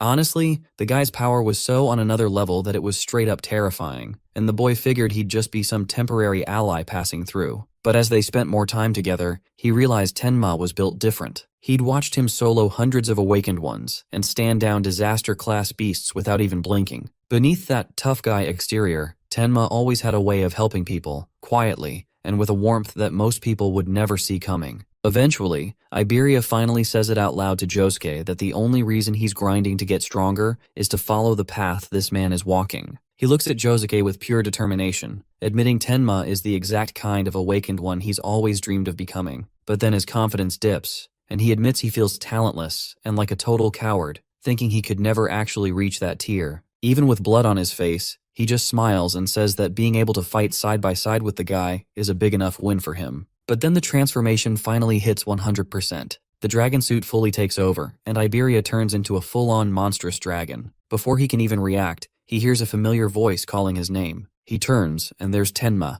just standing there, looking right at him. Our boy spots him from a distance and calls out, reminding him he was literally told not to use that dragon gear. But then he notices the smoke coming out of his mouth and quickly realizes something's off. His reactions are weird, and he doesn't look the same anymore. The dragon kid's eyes flash red as he mutters something, so our boy asks what he's trying to say and where his father is. Out of nowhere, the monster lets out a loud roar and goes for a sneak attack from behind, but Tenma reacts just in time, grabbing his wrist and yelling at him to snap out of it. He shoves the beast back, and they lock eyes for a second like Iberia's trying to say something. Then the system pings, Windblade is active, and blue energy starts crackling around the beast's claws. It fires off an air slash so strong it basically erases everything in its path. Tenma quickly uses magic detection to figure out what's happening, and just as the attack is about to hit, he dodges, realizing it's a wind elemental skill. Now he's not even sure if it's the armor controlling him or something else entirely. At that point, he activates Thunderbreaker, deciding the only way to deal with this is to knock some sense back into his friend. The armored beast also charges at full force, and they both collide. Even while they're getting overwhelmed in the fight,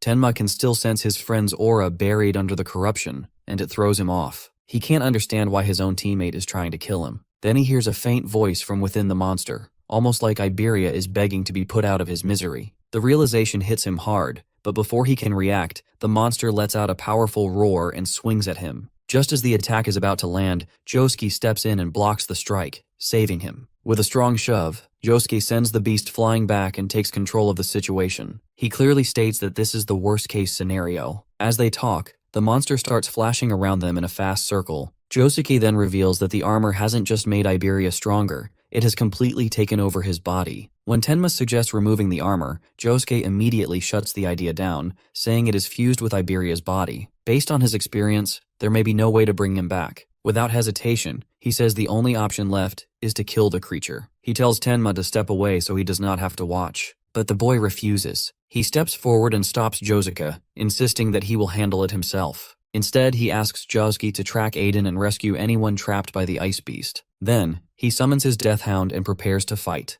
Josuke agrees, but warns him that if the creature escapes, it will only become more dangerous, so it has to end here. As Josuke leaves with the wolf, the boy blocks the beast's charge. The creature fights back with Windblade, slicing through everything in its path. As the battle continues, the boy notices something important, that his friend is still inside. He is holding back and not fully trying to kill him. Just then, the beast gathers all its energy and uses the 1,000 Windblades attack, sending multiple claw-like slashes toward Tenma, who stands there without moving a muscle. To Iberia's shock, the boy simply walks straight into the slashes. As they hit his body, blood splatters everywhere. Even in his monster form, Iberia is in tears, screaming as he watches this happen. Somewhere else in the Shadow Realm, the demon general is seen kneeling before Lord Linga, reporting that they've finally captured Aiden. The cost was heavy, losing both the fire demon and the white ogre, but Linga doesn't even blink at the losses as long as the target is secured. The general then drops some tea about Lord Saru, the massive beast who is currently struggling in his fight against Izumi's squad. Linga initially brushes it off, thinking Saru was just a distraction anyway, but he's actually shook when he finds out Saru is being held back by a single special grade human. Linga demands a name, and the general reveals it's Heighten, the man rumored to have the tankiest, strongest body in existence. The scene jumps back to the battlefield where Heighten just blocked Saru's massive attack head-on like a total boss. The group, especially Chiri, is watching from the sidelines in pure awe. Even though his wounds are healed, he's never seen a fight this brutal up close. Saru isn't slowing down though, and swings with enough force to literally delete the ground beneath them. The girl tries to rush in to help, but Izumi stops her immediately, assuring her that Heighten isn't soft enough to die from basic hits like that. He warns her never to underestimate a special grade, and right on cue, Saru's fist is forced upward to reveal Heighten standing there, completely unbothered. Izumi starts thinking back to Heighten's legendary second form, and just hearing the hype has his daughter in shock. Suddenly, Heighten basically goes Super Saiyan. His aura shifts completely, and his stats skyrocket into the stratosphere. The only downside to this beast mode is that he becomes a total maniac in the process. Before Izumi can even finish explaining the name of the form, Heighten launches himself off the ground and flies straight through the monster's chest,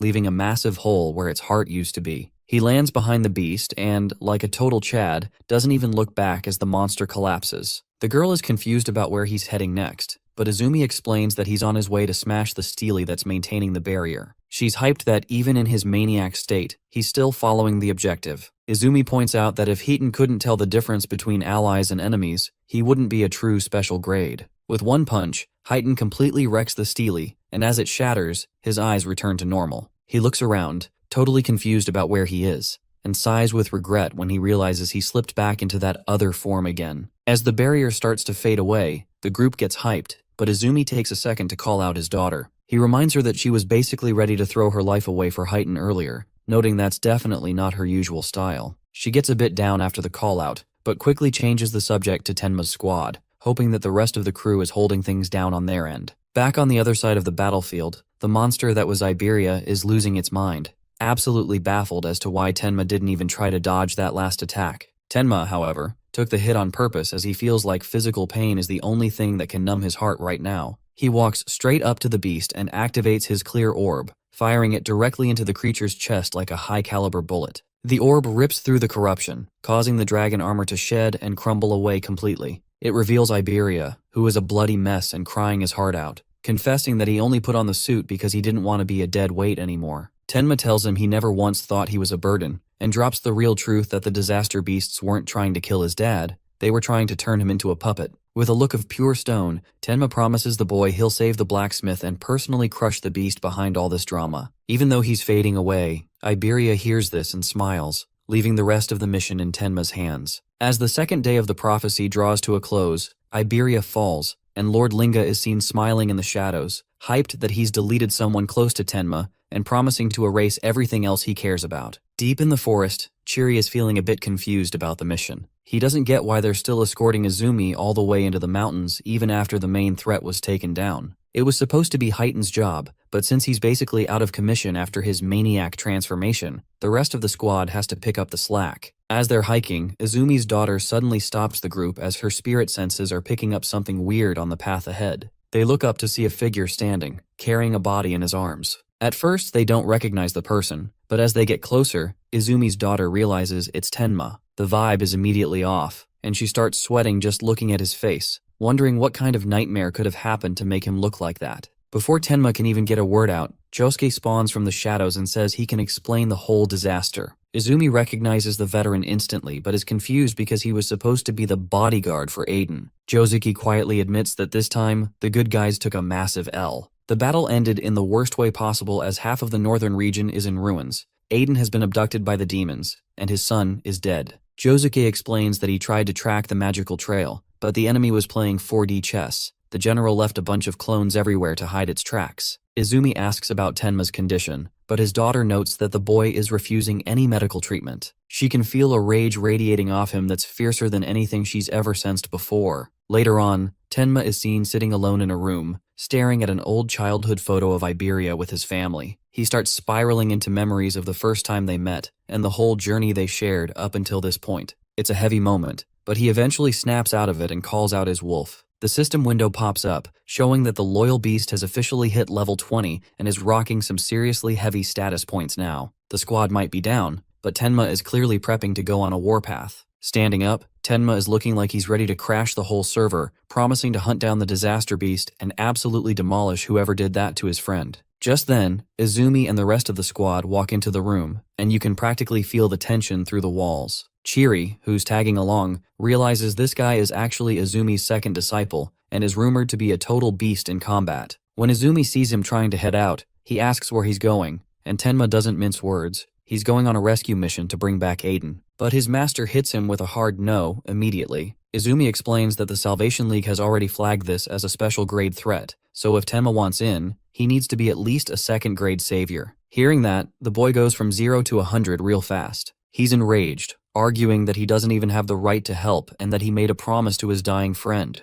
He tells them straight up that if they won't let him go, he'll just go against them and do it anyway. The whole group is shook hearing him talk to the master like that. Izumi stops him cold, asking if he's actually okay with people dying because of his reckless choices. He drops a heavy truth bomb, saying all of this happened because he thought they were only after him and neglected Aiden's protection. However, Izumi assures him they won't kill Aiden after going through all that trouble to grab him, but warns Tenma that his current power level isn't enough to handle this final boss scenario. If Tenma can actually surpass the special grade level, Izumi promises he'll personally request the League to hand the mission over to him. To get that strong, Tenma has to join the Apex camp, an invite-only hellscape for the top 10 awakened in the Salvation League. Total powerhouses like Heighten and Tiwajin have all survived that brutal training to become the key protectors of humanity, and the next session starts in just 3 days. The master explains that clearing this camp is the only way to rank up and become a special class. Tenma agrees to the terms, but first, the squad needs to deal with his injuries.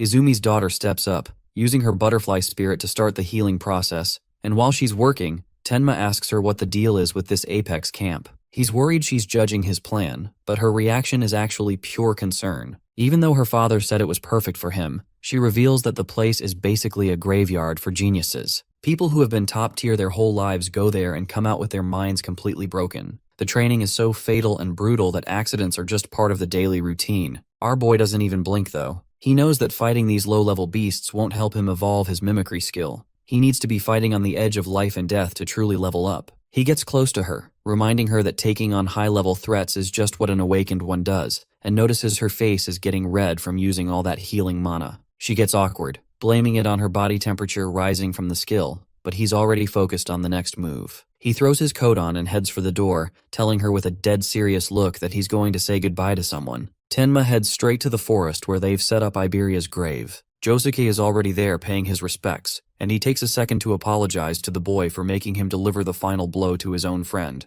Tenma assures him it's all fine and reveals his plan to join the Apex camp so he can eventually hunt down the disaster beast and end it himself. When he asks about Josuke's next move, the veteran gets a bit sentimental, explaining that his master gave him everything, his sword, his skills, and even his life, so he's going to go find him no matter what. Tenma stops him with a fist right in front of his face, promising that once he levels up, they'll go rescue Aiden together. Josuke gladly agrees, and the two share a solid fist bump to seal the deal. Watching from a distance, Izumi and his daughter are genuinely amazed at how quickly Tenma seems to have bounced back. Izumi points out that the boy hasn't actually healed. He's just buried all that negative energy deep down, so he can unleash it later when it counts. With that, Izumi departs for a major meeting with commanders from every continent, leaving Tenma in his daughter's care. She's feeling pretty proud of her new guardian role, but Tenma immediately calls her out, asking where they're heading next. She tries to keep it classified and mysterious, but eventually points the way to Nakasu, letting him know they're heading straight there to join the Apex camp. Our boy doesn't hesitate and happily follows her lead. Meanwhile, in a completely different spot, that red-haired guy, Reiji, is having straight-up nightmares about the time Tenma absolutely wrecked him. He wakes up screaming and covered in bandages like a total mummy. His mom tries to calm him down, asking if he's still dreaming about the person who hurt him, and he confirms it while swearing he'll get his revenge. His mother tells him to relax because his big brother is finally here to handle things. Right on cue, a massive powerhouse of a guy steps out of the shadows, asking if the person who hurt his brother was Tenma. Just hearing the name makes the younger brother spiral, screaming about how Tenma took first place in the preliminaries. The big brother just starts smiling like a total maniac. He knows Tenma is definitely going to show up at the Apex camp after a performance like that. He looks ready for a fight, promising to absolutely crush Tenma once they cross paths at the